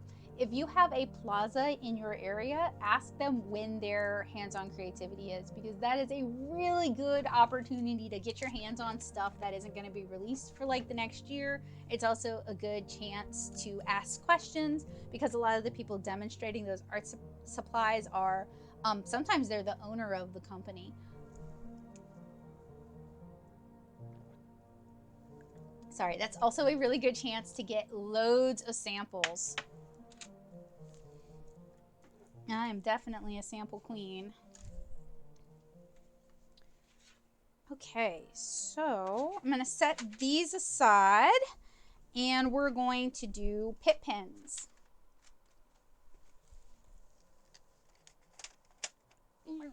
A couple years ago, I got really obsessed with the,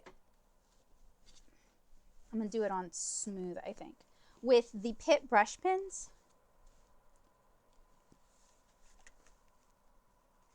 Those biscuits smell good. So I'm going to do my Pitt pens on Strathmore Smooth.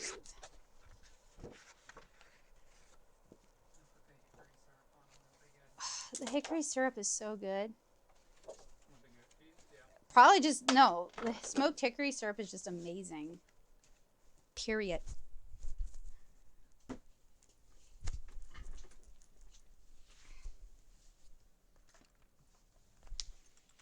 So these have all been amassed pretty much open stock. So buying them one at a time.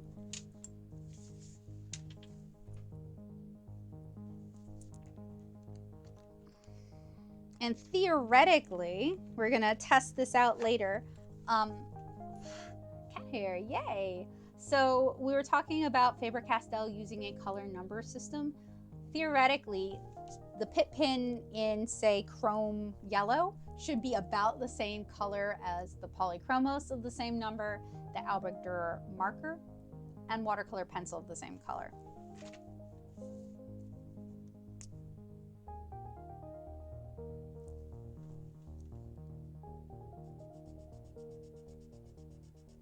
So Pitt pens are also available in these large bodied ones. I don't have too many of these, and I have to go digging to find where the rest of mine like this are. No, you go ahead and eat the biscuit. By the time I get to the biscuit, it's going to be disgusting. So enjoy it while it's delicious. So the brush tip Pitt pens have a fiber tip brush. That's pretty much my only real problem with them, just because the fiber tips tend to, what's the difference between this and a Sharpie? There is an entire world of difference between this and a Sharpie. So Sharpies are alcohol based, but they are also super duper not archival. Sharpie will eat through your paper. It will turn your paper yellow. It has really strong fumes. Sharpies are not designed to be used for art, and they're definitely not designed to be used on paper. People do. I have a couple of videos where I use Sharpie markers, like they're alcohol markers, just to show that it can be done. But that's really not at all what they're designed to do. Artist markers, there's all sorts of different artist markers. I have a few blog posts where I talk about the difference between alcohol markers and water-based markers. Artist markers are not designed, they're designed not to eat through the paper.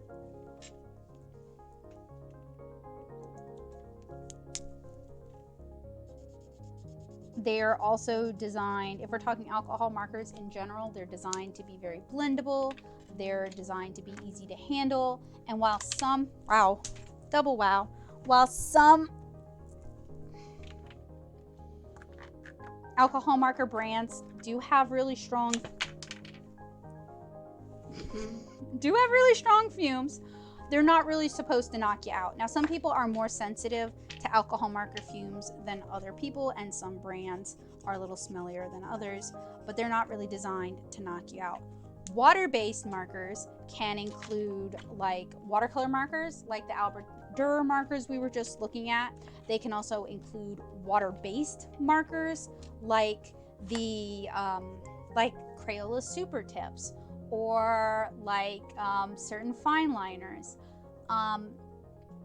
Water-based markers can also be pigment-based, like the Albrecht Durer or the Winsor & Newton watercolor markers, or they can be dye-based, like Echo Line markers, or like the Mermaid markers, or some of the other watercolor markers that are on the market. Pitt pens are really neat because they kind of fall into this gray zone that no one else is really occupying. They utilize India ink, so they're water-based. They don't have strong fumes. They're blendable while wet, but they dry really quick. But once they're fully dry, they're indelible. Water isn't gonna budge them.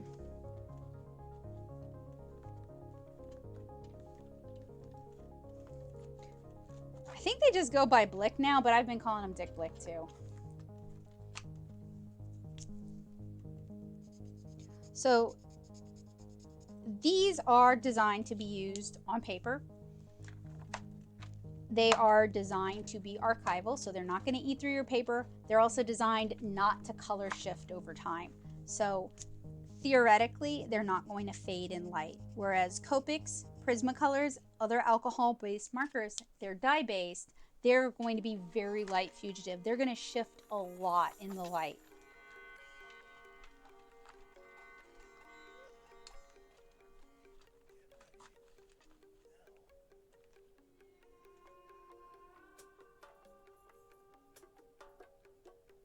We have to pay for all of the art supplies for all of the grades. I'm sorry, I'm not parsing that sentence super well.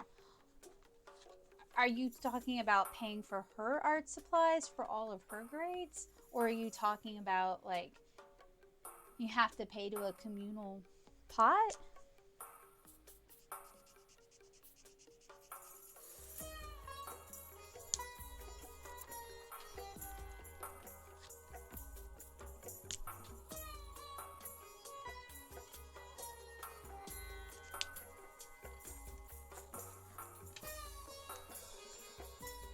really need a bigger case for my Pitt pens. You guys see me really struggling with these.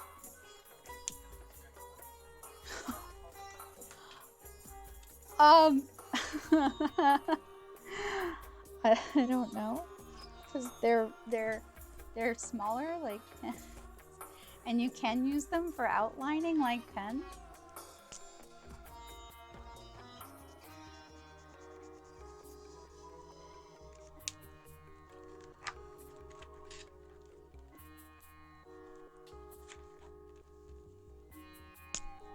They also cover, the small ones cover less area, but you know what, honestly, the delineation between pen and marker is nebulous sometimes at best, especially when we're talking about brush tips. I mean, you've got brush pens, right? So like you have dye-based brush pens like the Pentel colorful dye-based brush pens, but then you have mermaid markers by Jane Davenport, which are dye-based, use almost the exact same kind of pen. Yeah, the line is pretty narrow. Not narrow, fuzzy. Yeah, that's another good question.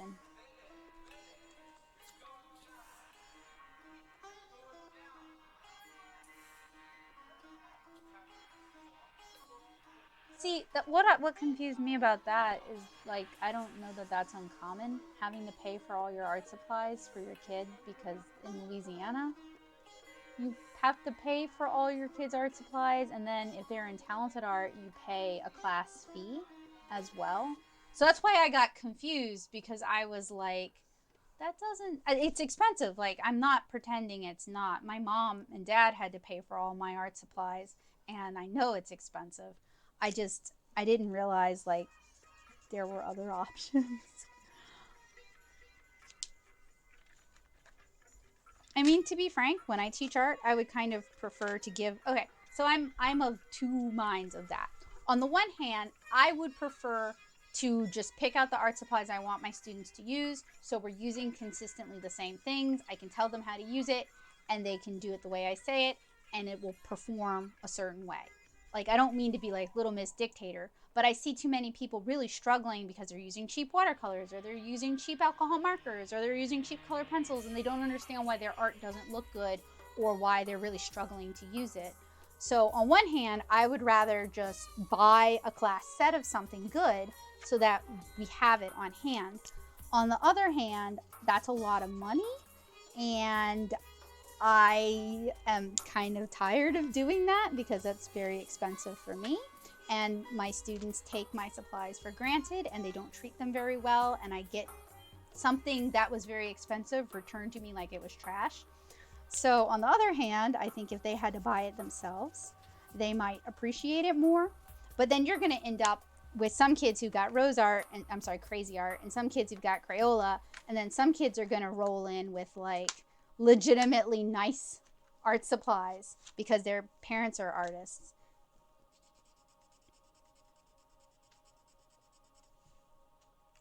However, again, I know that gets really expensive, and perhaps the middle solution to that is to put together class kits that people are required to reimburse. But that all, what? That's what your classes did? That's what, that's what Hahnville did for talented art too. Yeah.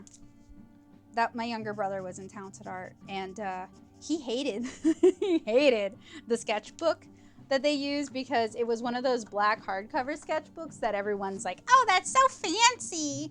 But he hated it because the paper inside was really garbagey and it couldn't take a lot of erasing, because the teacher who bought it was more impressed with it being a black cover sketchbook and didn't necessarily research.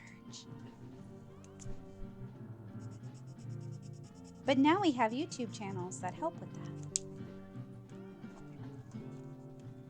Crazy Art is what is Rose Art's rebranding, because even they know how bad Rose Art is. They thought they could hide from us.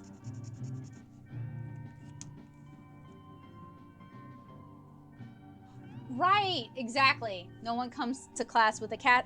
So my good friend in high school, her mom bought her a Casio because it was $20 compared to the $120 that the TI-89s were. And theoretically, it did the same things, but she could never get it to work. Like, she couldn't, even reading the manual, she couldn't get it to do anything.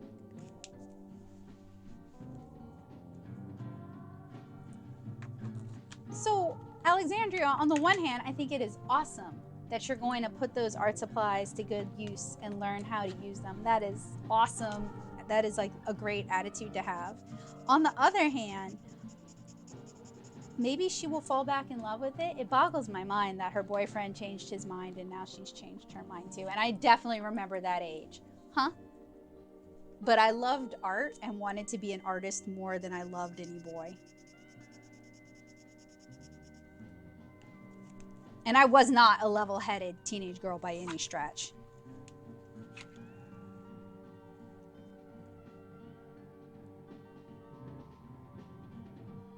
Yeah, okay, I can get behind that, Tyra.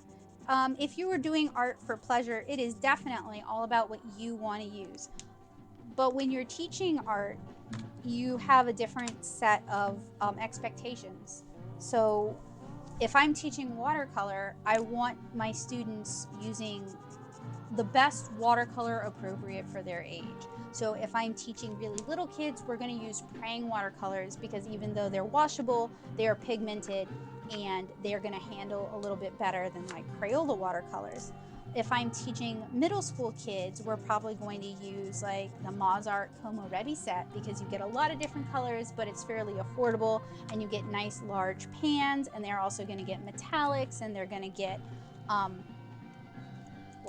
metallics, and they're going to get neons. They're going to get fun colors that they're going to enjoy, but I also know how that set is going to perform. If I'm teaching young adults, I want to work with something like Core Watercolors or the Daniel Smith Essential 6 set, because I want to start talking about reducing your colors and learning how to mix your own colors. And that way we can then expand from there, because we're going to talk more about color theory there at an age where they can better understand that. But if I'm teaching watercolor for comics, we're going to use all of the colors because convenience colors are awesome.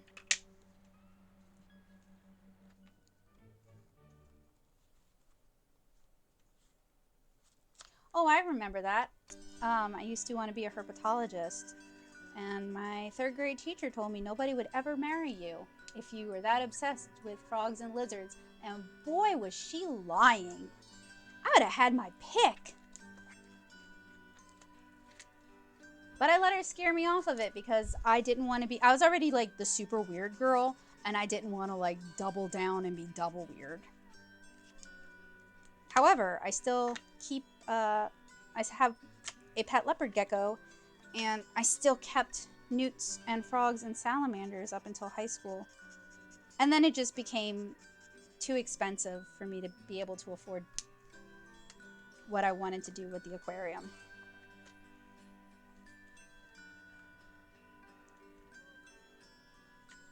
Not at my high school.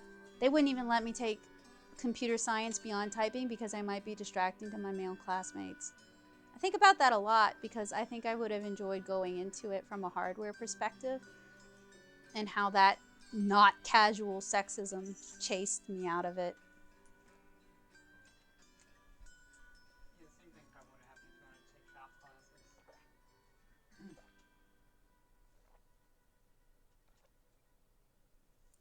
Oh, I gotcha. That's hard too. There are a lot of shy artists. Okay, we have one of the big brushes here. So you can see, it truly is a bigger brush. And the area coverage is much larger. So if you were doing a larger illustration, this would be a better pick for you than the little ones here.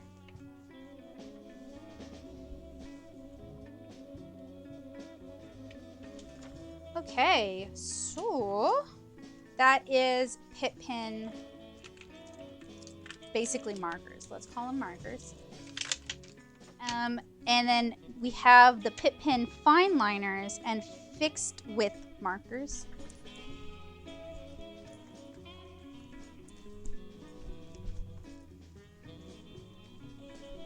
See, I wasn't shy and I loved art, but my art was terrible in high school. I was horrible at drawing. I should have been shy because I was not good. And my friends all told me I wasn't good, and my boyfriends all told me I wasn't good, and my parents were kind of worried for me. And I kept at it anyway. All right, so this is the 4-piece sanguine set with a small, a fine, a medium, and the brush. You would think fine would be smaller than small, but that is not how it is. Okay, sure. I don't think we have anybody from the UK. Actually, that I know some people I can ask because I'm curious about. No, I'm curious about that. I want to know. Okay, so that is the small. In Ink Drop Cafe, the other Discord I'm part of, we have some people from the UK. That's the fine. In fact, one of our members, one of our collective members, was from Ireland. That is the medium. And then, of course, we have the brush. And I think on the back of here, it gives a, there we go, okay. So small is 0.3 millimeters, fine is 0.5 millimeters, medium is 0.7 millimeters, and brush is around 1 to 5 millimeters.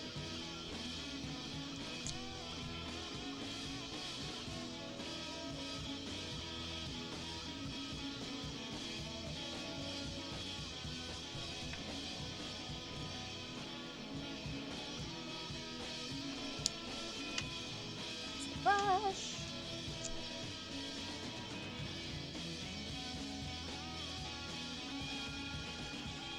And one can always love art and enjoy creating art without having to do it for the public. I mean, when you're doing art for other people, it really kind of changes your relationship with everything you make and how it's perceived. And it can be a lot harder to just enjoy what you make when you're sharing it, or you're hoping to make money from it, or you're hoping to impress other people with it. So I hope she'll rediscover her love of art, even if it's not to go to art school. Or I guess maintain her enjoyment of art, I should say.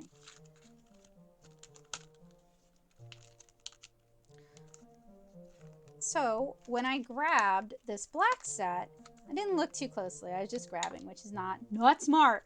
I assumed it was this set, basically, but black. But I'm actually excited about this set because it's different. It's very different. We have the brush, the super brush. We have a chisel, and then we have a bullet nib, so it's different. And I already own, as you guys can probably see, I own a lot of black Pitt pins anyway. So getting something a little bit different is really cool. Ooh. I have heard marker pin used pretty commonly, and calling the brush Pitt pins a marker pin is probably a good. I wasn't allowed to take home ec either, Calvin. They didn't let honors kids take anything actually useful or practical. Couldn't take art. They weren't really cool with me being in ROTC. They didn't really like the fact that I was taking choir. They didn't let me take I want to say computer programming because that's what computer science. So computer science at Hahnville was just typing, but programming was probably more. I hear all they did was play Doom all class and didn't actually do anything. But I don't know. All right, so that is the black brush.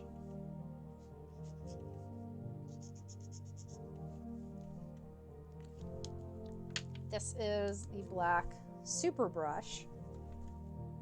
Oh, hey. Kind of like you. This is way more soft, more flexible than the regular brush. Then we have the soft chisel. It's not a super chisel, it's a soft chisel. How unusual. It looks like it is soft. Oh, okay. So it's a chisel cut from like whatever fiber they're doing the brush with. I'd be afraid of wrecking this.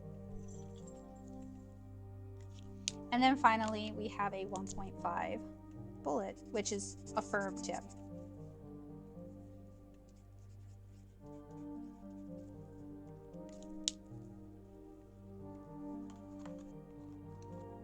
Ooh.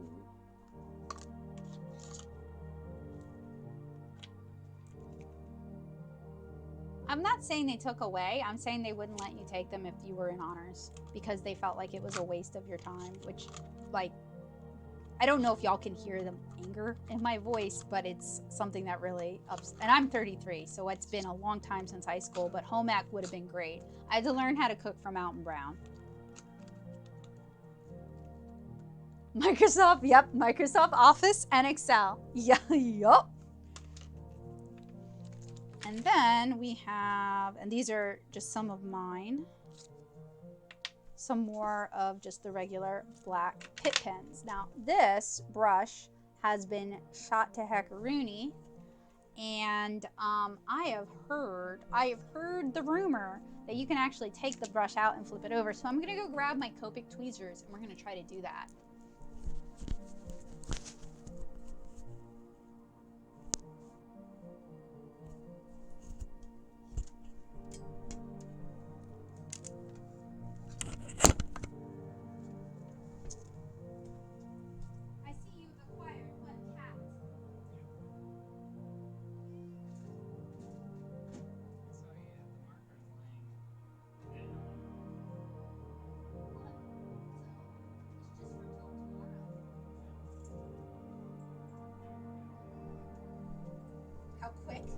How quick they ruin.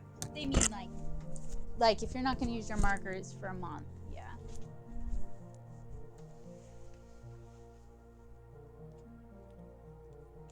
Also makes sense though, because art supplies are consumable.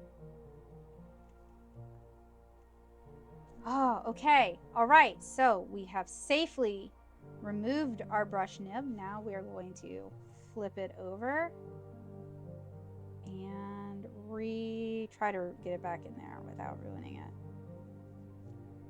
Hey! It's like a brand new. Da-da-da! Because that's one of the big complaints that people have had over the years with Pitt pens is that the brushes get really frayed and ruined, and they didn't know that you could flip them, but you can. They can be flipped. That's cute. Okay, so Pitt pens are supposed to be waterproof once dry. I actually know they're waterproof because those images I showed you guys earlier, let me grab them for y'all. I printed these out. Well, I printed blue lines for these out using my Canon printer, and I applied a wash of water to remove the blue lines, as it did, leaving the Pitt pen undisturbed. But I am all for test, and retest. So I'm gonna go clean out my cup of water and I'll be right back, and we'll try applying a little bit of water to these to see if we get any movement.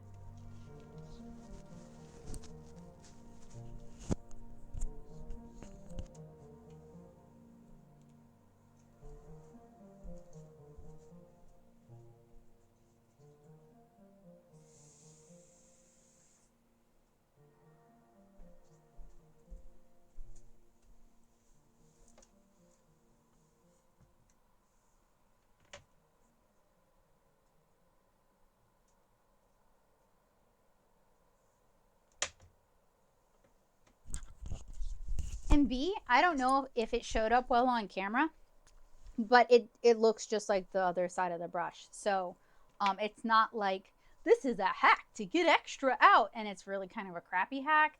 No, it looks like the other side, except not wrecked.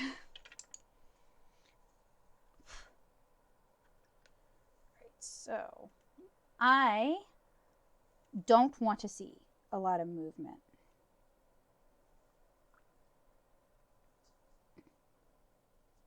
So unlike with the watercolor pencils and the watercolor markers, I really want these to stay pretty much, the red moved a little bit, pretty much where they are. Now, usually, if I'm going to watercolor something, if I'm going to marker something, whatever, I allow the ink to cure for 24 hours. And that just means it sits on the paper. I don't even erase anything for 24 hours before I erase and paint or I erase and marker.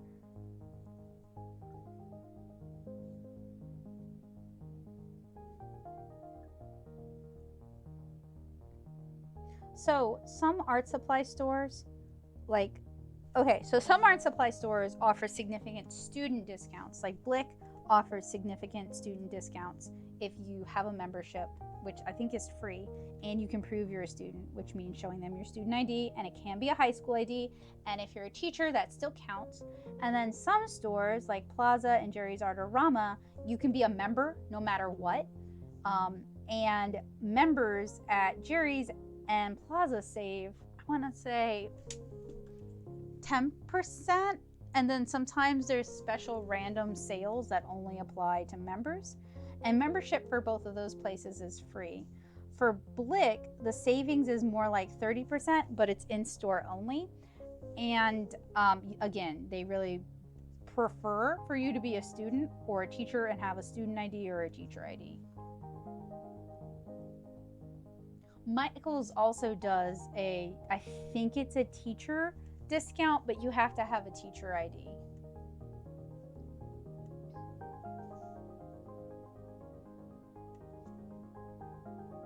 So if you're buying a lot of art supplies, like you're an artist or you're an art student or you're just starting into art as a hobby and you're acquiring a lot, it's really worth looking into.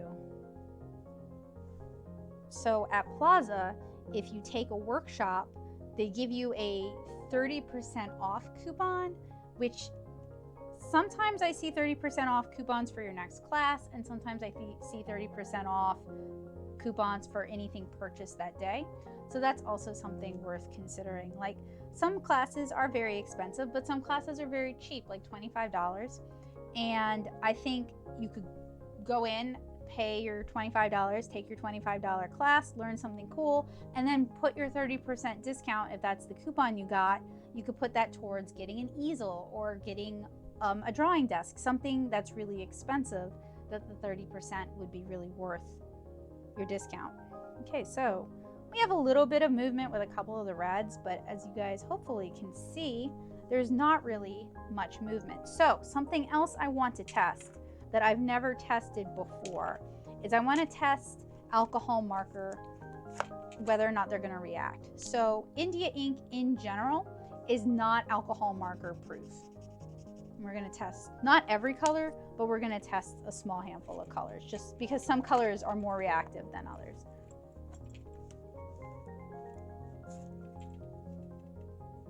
Oh, for sure. Yeah, I would be so mad, dude. Oh, Joseph, if our daughter did that, I think I would have to not talk to her that day, because like I would be so mad. But you know what?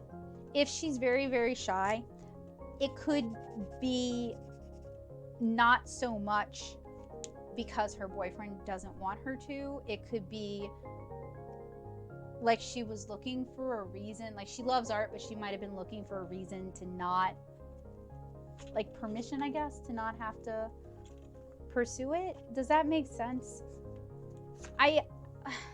When I'm teaching, I get a lot of students who are very, very, very shy about their work. And it's very hard for me as a teacher to overcome that shyness with them. It takes about half of my time teaching them to get them to trust me enough to show me what they're working on. And when you're a professional artist, you have to put yourself out there, and there's a lot of rejection, and there's a lot of trying things and getting told no, and trying things and not making any money. And then if she wants to be like a comic artist, that's even harder because then you're also doing like conventions and shows, and you're constantly putting yourself out there, and you have to become good at sales. So I don't know. I do think about sometimes, you know, I am an outgoing person, but I think about sometimes if I'd pursued my environmental science degree, because there is so much rejection and there is so much putting myself out there only to get nothing in return.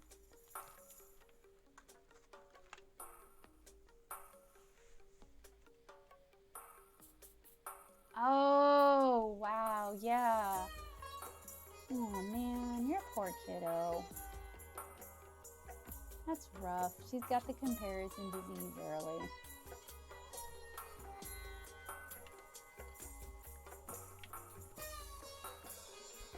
All right, so I'm gonna let these kind of cure for a few minutes, and then we're going to try going over them with Copic to see if they move. So India ink in general contains shellac, which is kind of what makes it waterproof, but shellac is alcohol reactive, so alcohol markers will reactivate shellac and cause it to smear. I don't actually know if Pitt pens contain that. I kind of doubt it, just because there would be a high probability of it drying in the pen itself, but we're going to test it out today and see. I want to say yes. I'm trying to think about like my own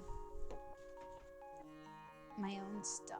So while we wait for that to cure, I'm going to go back to our Albrecht Durer watercolor markers. And we'll see. So it's been about an hour, I think, since we did these, almost 2 hours since we did these. So they've had plenty of time to dry out. So I want to see how well they reactivate.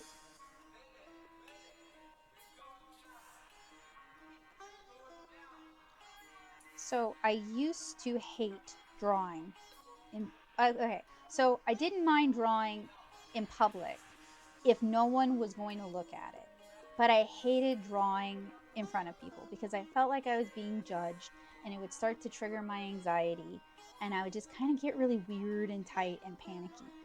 And working conventions and selling commissions, where I'm doing the commissions at the conventions, so many of my customers want to watch me draw it as I'm drawing it. So it's really made me a lot more comfortable with drawing for people. If it doesn't blend, what do you, okay, yeah, I get it. No, I'm trying to think of how to explain, because it does blend, but it doesn't blend the way you think it will. So alcohol markers are pretty interblendable, and the reason for that is alcohol as a solvent is highly reactive. It's going to reactivate anytime you introduce more alcohol to it. You can literally use rubbing alcohol as a solvent for alcohol markers. You can use rubbing alcohol as a solvent for Sharpies too. The colorless blender, it just contains the same solution as any of the other markers minus the dyes. So it's going to blend as much as any of the other markers would blend, except it's blending out to white, or the color of the paper. The way alcohol markers work is as you add additional layers, they don't build up on the surface of the paper the way watercolors do or color pencils do. They actually push the layers back into the fibers of the paper. So every new layer you add is pushing every layer that was under it further into the paper surface. That's why alcohol markers are really prone to bleeding. So a colorless blender is just basically adding the solvent to the original color and watering it down so that we see more of the white of the paper. So it can be used to blend, but I don't recommend you use it to blend one color into the other, because it's going to basically push the colors you're using away. All right, so it seems like all of our colors that have dried for 90 minutes, they do reactivate to some extent, but they're not as reactive as the colors that were blended out while they were still really fresh. So that's good to know.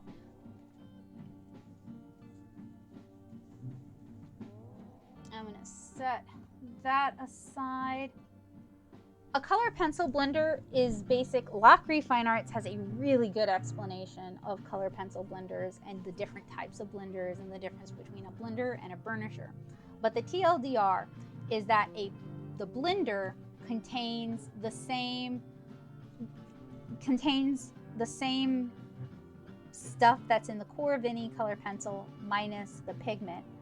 A burnisher contains, like, it's what a burnisher does is it's made of harder material, and it basically pushes the existing pigment and whatever was in the color pencil, it pushes it around the paper, it smooths out the grooves of the paper. So what it does is it basically flattens the paper surface and it flattens the particles, distributing them more evenly. Whereas a blender pencil, it just contains the filler, the whatever it is, the carrier that's used in the color pencil minus the pigment. So it's going to pick up some of the loose particles and move them along the paper. But if you use too much of a burnisher or a blender, it's going to flatten out the paper surface and you're going to lose the tooth of the paper, so you're not going to be able to apply more layers. Now, if that happens, you can spray like a matte fixative on it or a workable fixative on it, and that's going to add tooth back to the paper. So you don't want a glossy fixative, you want matte. It's going to add a tooth to the paper again, and you can continue to work it with color pencils.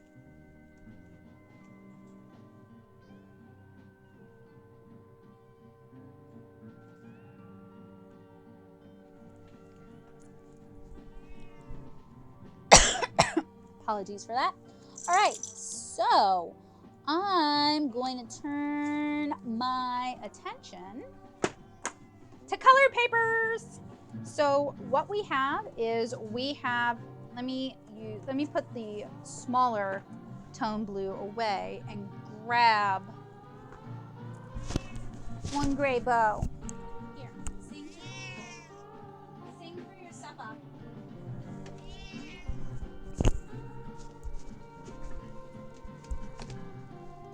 This one has gray in it. So what we're going to do is we have Strathmore Tone Blue mixed media, we have Strathmore Tone Tan mixed media, we have Strathmore Black mixed media, which I'm really excited about because this is new, and then we have Strathmore, I'm going for the gray mixed media in this one.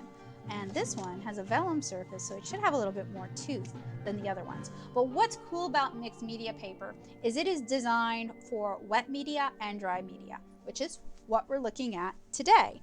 So we're going to try to make some room because I want to test a bunch of different things on these. I want to do a lot of swatches, so when people come to my table, they have a lot of visual information. So we're going to start with the watercolor markers.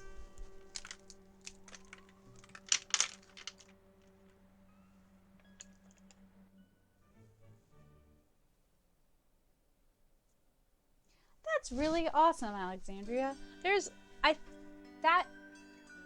She could give so much to them.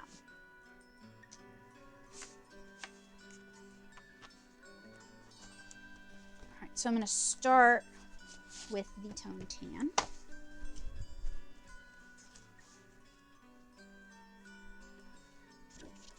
Art school is a lot of pressure anyway. And even for people who deal well with a lot of pressure, it's a lot of pressure. And often that pressure is not handled in a very appropriate way in terms of like how the teachers, how the administration deal with students who are stressed out from all that pressure. And I'm speaking from personal experience. Okay, so Faber-Castell, Albrecht Durer watercolor marker in dark chrome. So that's 109, 3 stars. I think I'm just going to do the brushes. And what I really want to demonstrate here is just how the products look on these tone papers. I really love using toned papers with like alcohol markers, with color pencils, because having this mid-tone, so we're not starting from white, we're starting from tan, or we're starting from blue, or we're starting from gray, or hey, we could even be starting from black. Oh, shoot.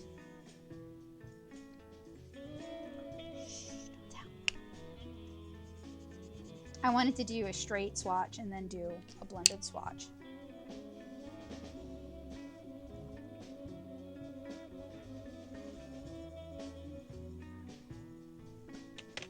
Something I'm noticing about these is that they don't cloud the marker the way traditional watercolors and watercolor pencils seem to. I'm not sure if they just don't include some of the additives.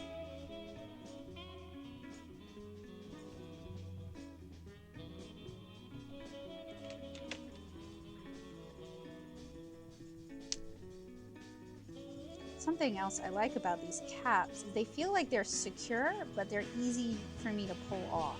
So they don't feel like they're just gonna fall off, but I'm not struggling to open them. I also like how the caps kind of flare out like a baton because it's easier for me to pull. So artists who struggle with arthritis, these might be a little easier for them to use. Or anybody who has like a manual dexterity problem. These could be little kids do. Now, I don't know about the toxicity of these. That's something else I'm probably going to ask about. These are not marketed to kids. They're not marketed as being student grade or children's grade, but a lot of artists would like to be able to have supplies that their kids could also play with, that they could create with together. That's something even though we don't have kids yet, that's something I've started kind of thinking about, you know?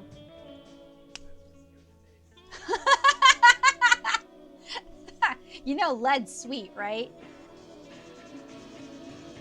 Mmm, delicious phthalo. Oh, cadmium. It tastes like nightmares.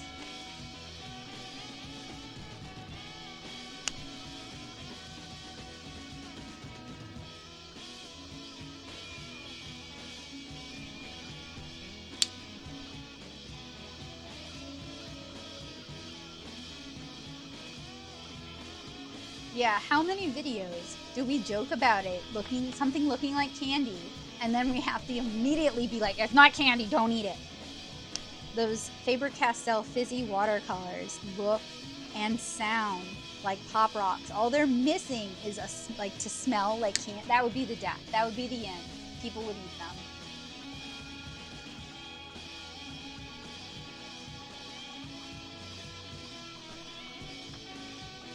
It's certainly good for hand-eye coordination.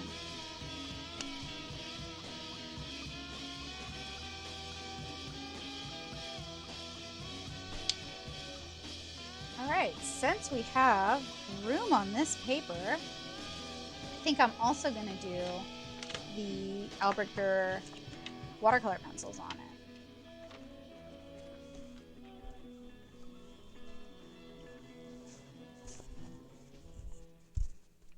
Oh God. Guilty Gear. That was like a mainstay of my high school years. I didn't even like it that much, but all my friends did. I was more of a Soul Calibur kind of gal.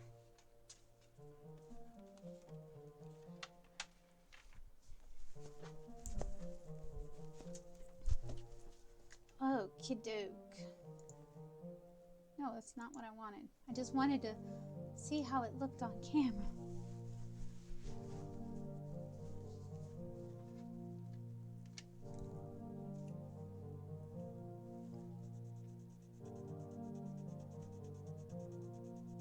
So tone tan, tone gray, tone blue are also really fun because whites really pop on this kind of paper.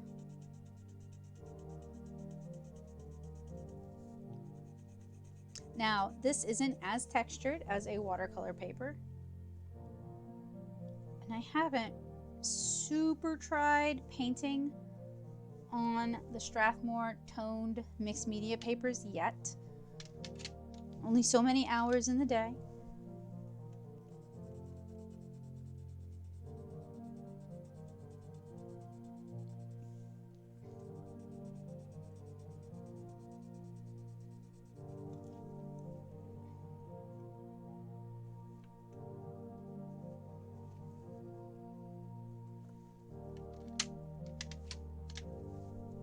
I have extensively used watercolor, not watercolor, sorry. I lie. Alcohol marker on this paper. And I really actually, I prefer the drawing paper with marker just because this is a little bit thirstier than what I want, and I find my markers tend to get kind of streaky on it. So maybe this will actually be a good paper for like light watercolor use.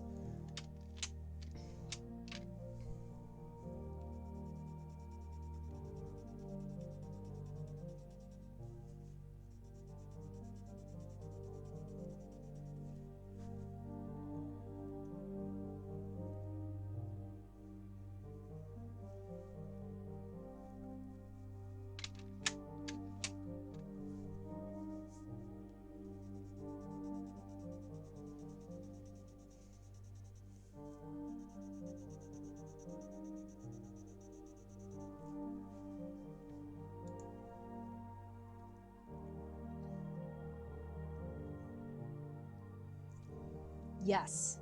Yes, that. Yes. I don't have the memory. Or rather, my memory is used by remembering Pokemon names. I don't know. But I don't have the memory for fighting game combos. So, yes. And it does take up drawing time.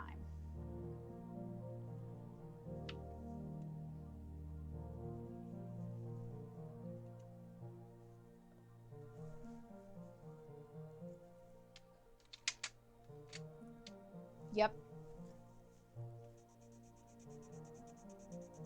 And I mean, that's anything in life, but like when it comes to video games, that's not necessarily how I want to spend my time.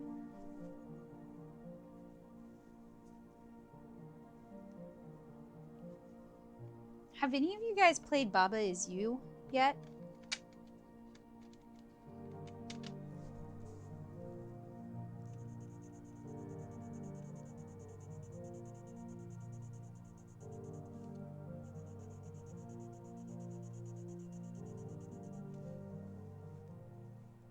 So Baba Is You is really interesting because it is not a particularly complicated game.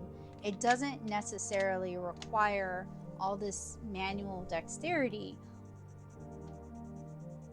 but they are constantly adding new rules, and you can also interact with the rules. Actually, Joseph, would you drop like a trailer for Baba Is You? Or who? It is a puzzle game, that's true, yeah. It's not like a platformer or a fighting game or an adventure game. It is pretty straightforward puzzle game. Who did the review that sold me on it? No, somebody did a review and I was like, that looks awesome. I want to play that.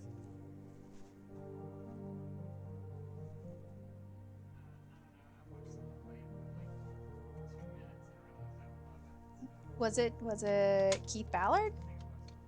Yeah. Would you drop that one? Thank you.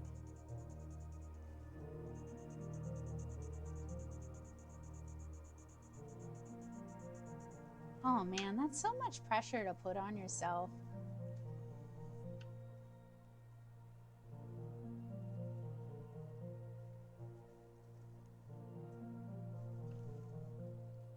I wasn't necessarily the first artist in my family. My grandfather, my mom's father, and my father both enjoyed drawing, but I was the first person in my family where it was not discouraged. So I was the first person in my family where their parents gave them room to do it. So I wasn't caught up with not wanting to let someone down. But I am also a little bit oblivious, as Joseph can probably attest. And I'd fallen in love with manga by that point in time, so all I really wanted to do was draw pretty comics and tell stories. So that was my end goal. That's what got me through like an undergrad where it was very fine art focused, and I am not a fine art person if you guys haven't figured that out. And a grad school that was very superhero comic focused and somewhat sexist, just wanting to tell stories and communicate with people and create something that means something to other people.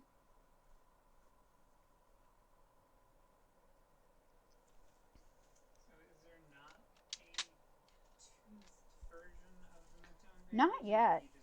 No, I don't think there is one yet. That's actually something else you should write down all these things. Awesome. You are the best. Actually set to remind you the Day of Penguin creativity. Like if Strathmore would make a textured, like a cold pressed texture tone tan, that would be super great for me.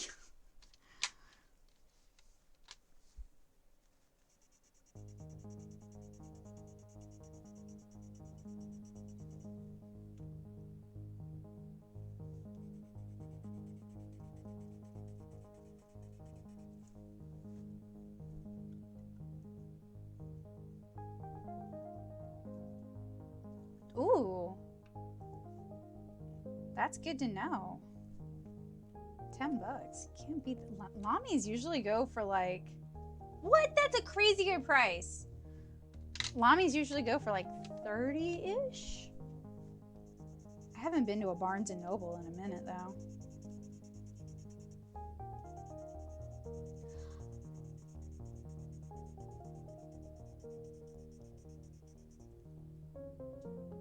Oh, I see what you mean. Okay, when you said, yeah, I get what you're saying now. At first, I wanted to kind of like argue with you, Calvin, and I didn't, because it was like, well, I'm so invested in comics and everyone I follow is in comics or likes to draw, so maybe I'm just in a fishbowl. But yeah, there's definitely more. See, I wouldn't call manga not comics, but sure. The definitely right. It is not superhero, but I also wouldn't call superhero the comics industry, because you also have kidlit comics, which are a way bigger industry than superhero currently is. And just in comics, we're not talking about movies and we're not talking about video games. Just in terms of comic sales, kidlit comics, especially middle grade, that's like middle school-ish, sell way better than superhero comics right now. But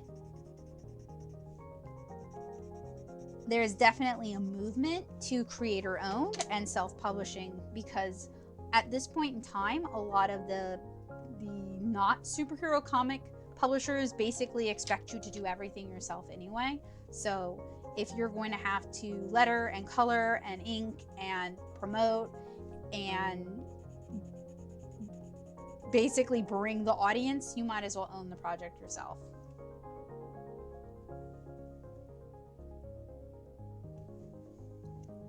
And webcomics are also a really, I don't want to say low effort, because they're lots of effort, but you control more, they're less risk. It's not like you're paying to print all these books and then trying to sell them at cons. You want to play Entitled Goose Game? I do. It looks like aggro fun. Shh. No, I don't. I must have been crazy.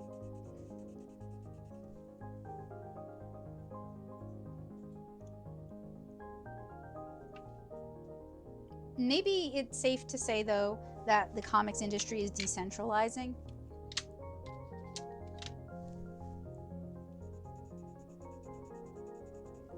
Because while I was at SCAD, they basically acted like Marvel and DC were the only viable options, which, boy, were they wrong.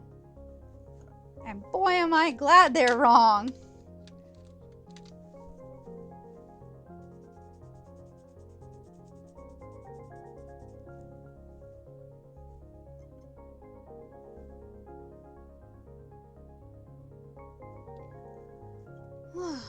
out of places for things to dry.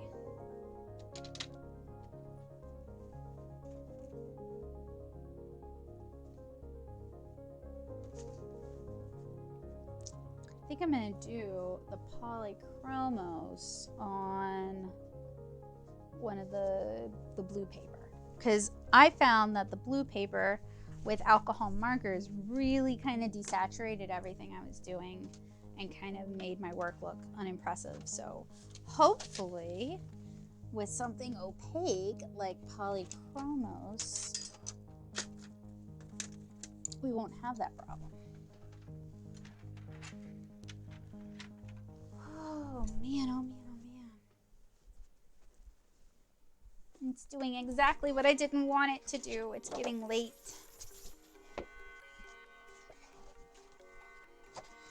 Hey, Joseph.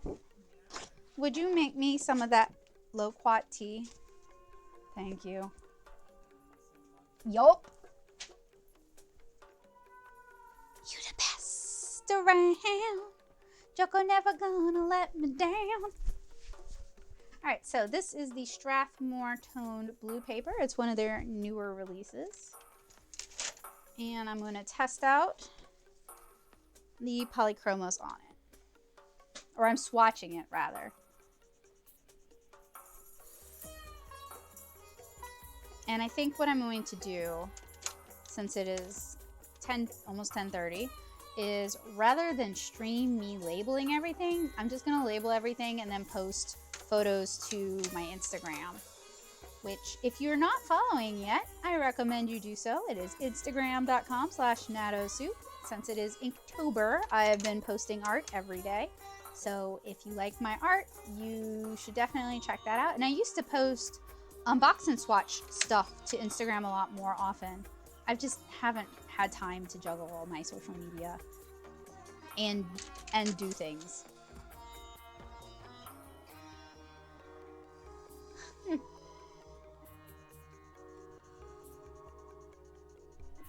I have not read anything Marvel or DC since graduate school, so I can't even tell you what it looks like anymore. You're right. I did read Miss Marvel. That is true, and I liked it. But I don't like how Marvel and DC go for more realistic art styles. Like, that's not my jam. I don't really care for that.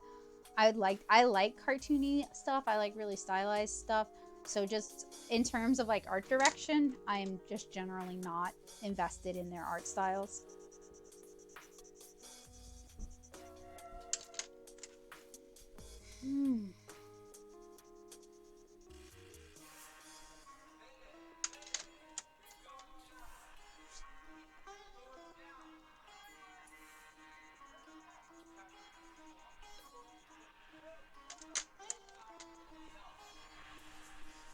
Y'all are super patient too, because we've been doing this for almost 2 hours and 30 minutes. And this is something that, I mean, I wouldn't be talking the entire time, but this is something I was going to have to do anyway. And I kind of figured the sooner I swatched it, the sooner I'd feel confident working on larger art pieces with it.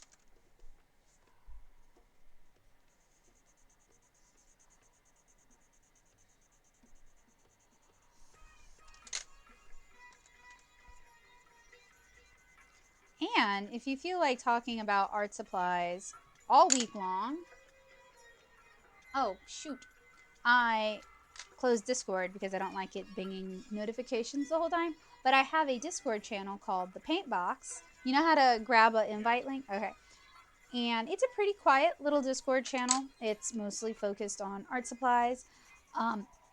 We also have some users now who are doing monthly art challenges, so that's really exciting.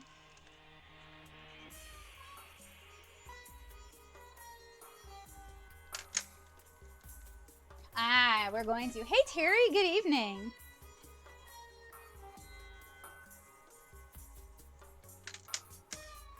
I'm in Swatching Heck.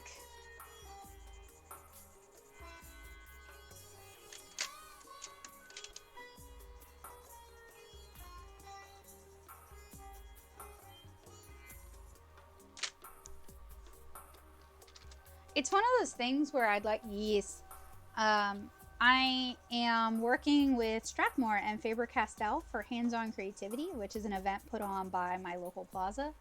So they sent me some things that so I can make art with it, so that I have something to show like the customers, like, look what you can do with Faber-Castell, that kind of thing. So I'm swatching everything, so I have kind of, I'm putting together a little portfolio of the stuff that people can flip through, and swatches, you know, will show people like what to expect and what the product looks like on different papers, that kind of thing. So it's something I have to do anyway, and I decided I would stream it because why not?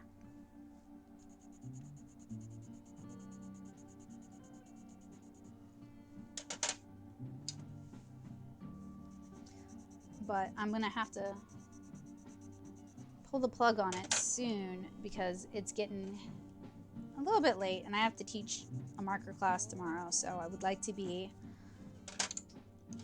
in good spirits and awake.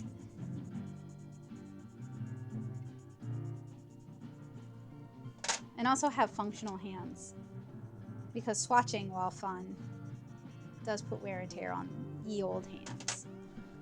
Okay, so that's the Polychromos on the Strathmore toned blue paper.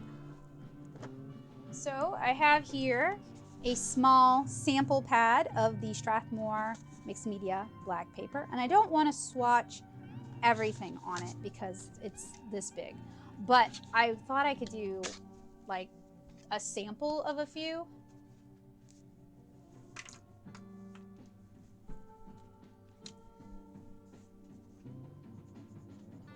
So we'll stick with the Polychromos.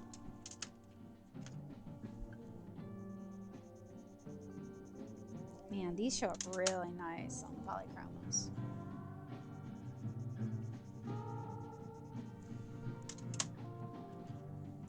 I wish I was good at brush lettering, because black papers, like I have a pad of the black aqua cold press. Black papers seem like they are so good for that.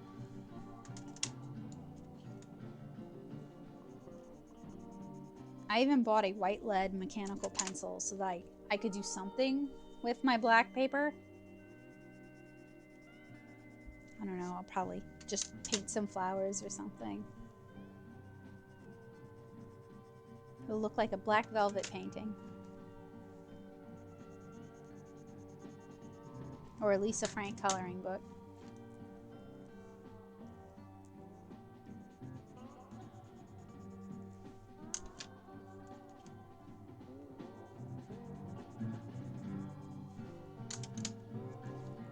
Tea delivery! Oh, thank you so much. So, for my fellow people who stream and do videos or do cons, Curiska, the other co-founder of How to Be a Con Artist, recommended this Chinese loquat tea that is supposed to be really good for vocal strain. And did you see the name on the bottle? I did buy it on Amazon. Huh? Oh, okay. Joseph will drop a link to it. The candy is too good. You eat it like it's candy, but it's really supposed to be like a portable version of the tea. But it's really just kind of like a liquid syrup. So you could probably take like a spoonful of it or something. I don't know, read the directions. Don't trust me, I'm not a doctor.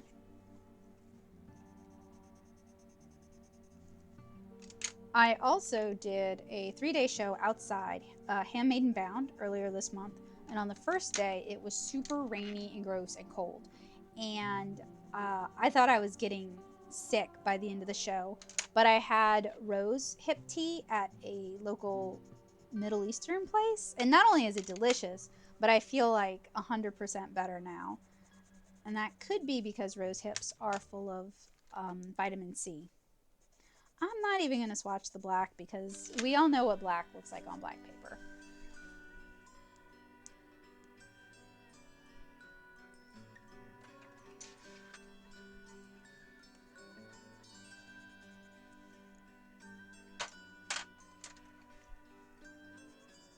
Yeah, these are really pretty on this black mixed media paper. And this has a vellum surface, so it has a little bit more texture than this is going to be fun with like to do color pencil art. I wish I was better at color pencils, because this seems like it'd be really cool.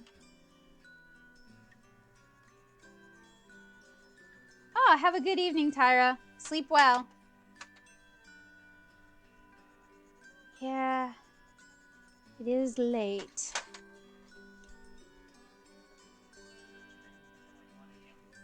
Me?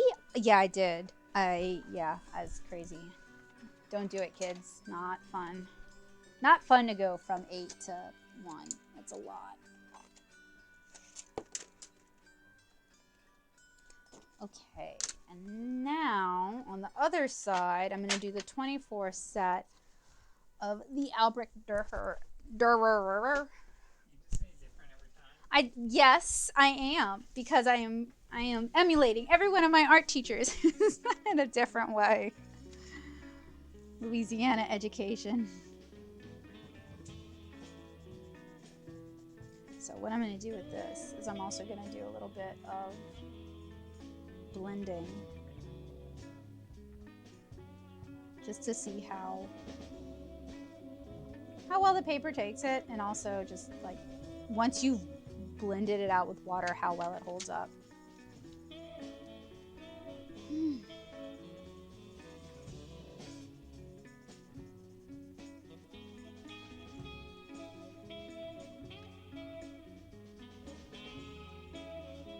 Oh, thank you, Moon. How are you this evening?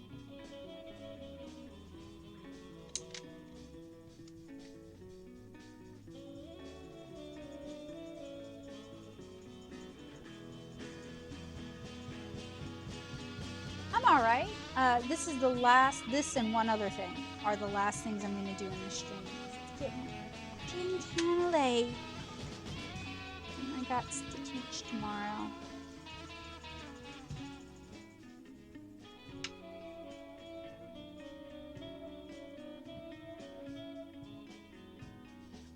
I don't know how I feel about the watercolor pencil on this black paper.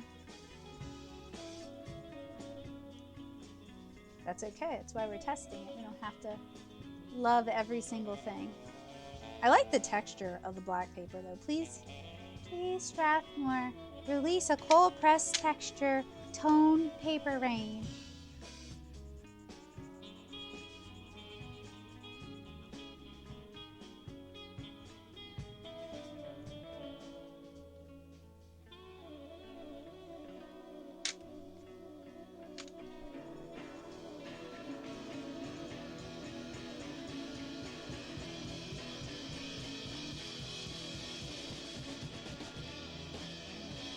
I'm gonna bring it up at Hands-On Creativity. I'm gonna ask, because I'm supposed to be tabling next to one of the owners. Boy, they're gonna regret that, because I have so many things to ask for. It'll be like Christmas.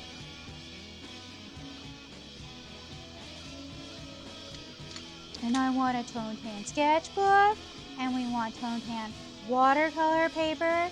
And can you do Artigan rose paper, but with a watercolor cold press texture?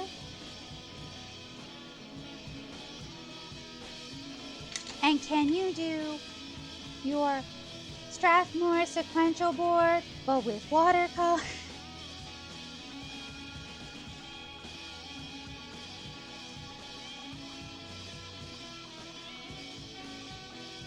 I didn't even get to do any blending tonight.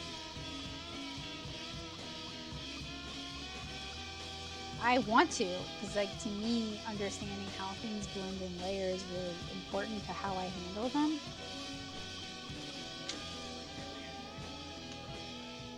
Yes, but I wanna try blending them marker into marker, and I also want to try layering them to see if, because like some watercolor markers, and it's mostly the dye-based ones, you can't really handle them the way you would watercolors because they reactivate every layer underneath and they kind of turn to mud, so you're limited to how many layers you can use.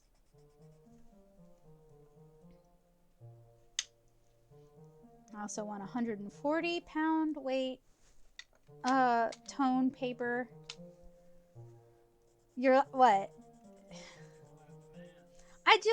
I mean, if you're gonna give me the opportunity, I will either talk nonstop or I will be too shy to say any of the things. But most companies value customer feedback, so.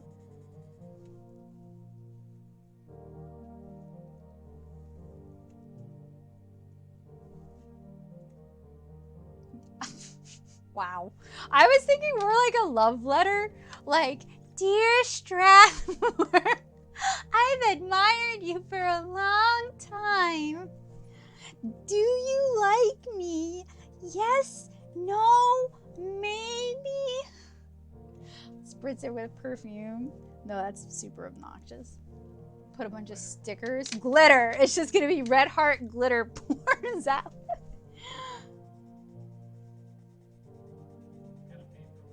It has to be on Strathmore paper. Duh. Duh, Joseph. Gosh.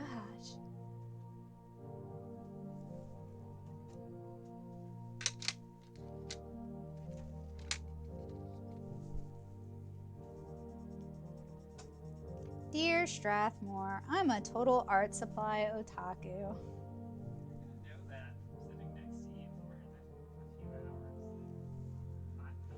Forever. 2 days. 2 days. They gotta sit next to me for 2 days. They'll either love me or hate me. There's gonna be no in between. Honestly, they're probably going to hear you saying the same things over and over again, because that's how I imagine those Events go. Like tabling next to somebody at a con. Hey guys! This is a touch-friendly table. Feel free to pick things up, flip through things, ask me questions. I'm the artist, so I should be able to answer them. Haha.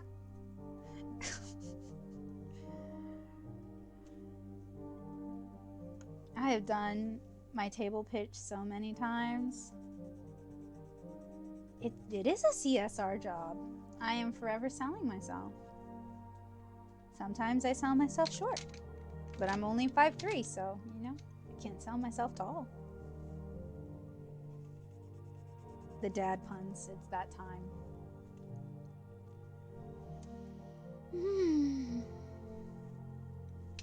It's that time in the evening. Alright, this is it.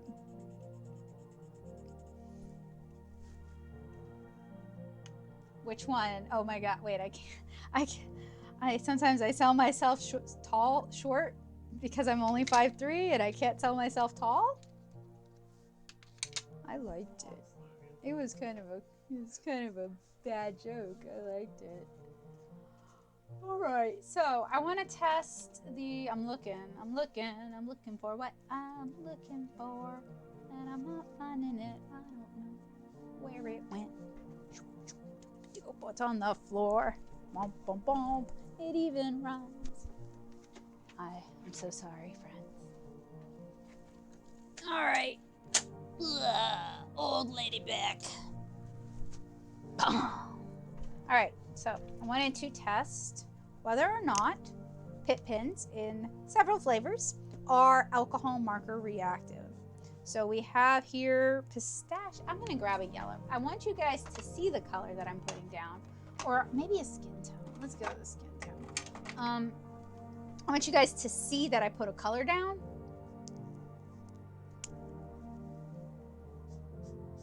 And I'm just gonna go over it like 16 times.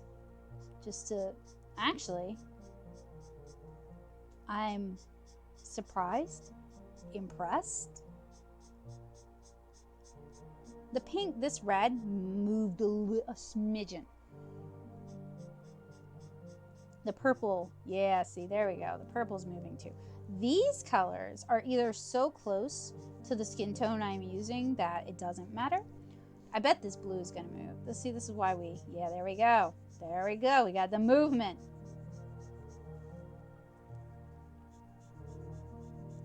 Okay, so some colors move more than others. Seem to be pretty stationary. The red, I would call that a tolerable allowance. The light blue tolerable allowance. This blue, that's enough to kind of throw off lighter colors. This green, same thing. So use it at your own risk with your own discretion. For alcohol markers would be my answer. Okay, so I think that's all I got for y'all this evening. We've done a fair bit, and I'm gonna do a fair bit off camera.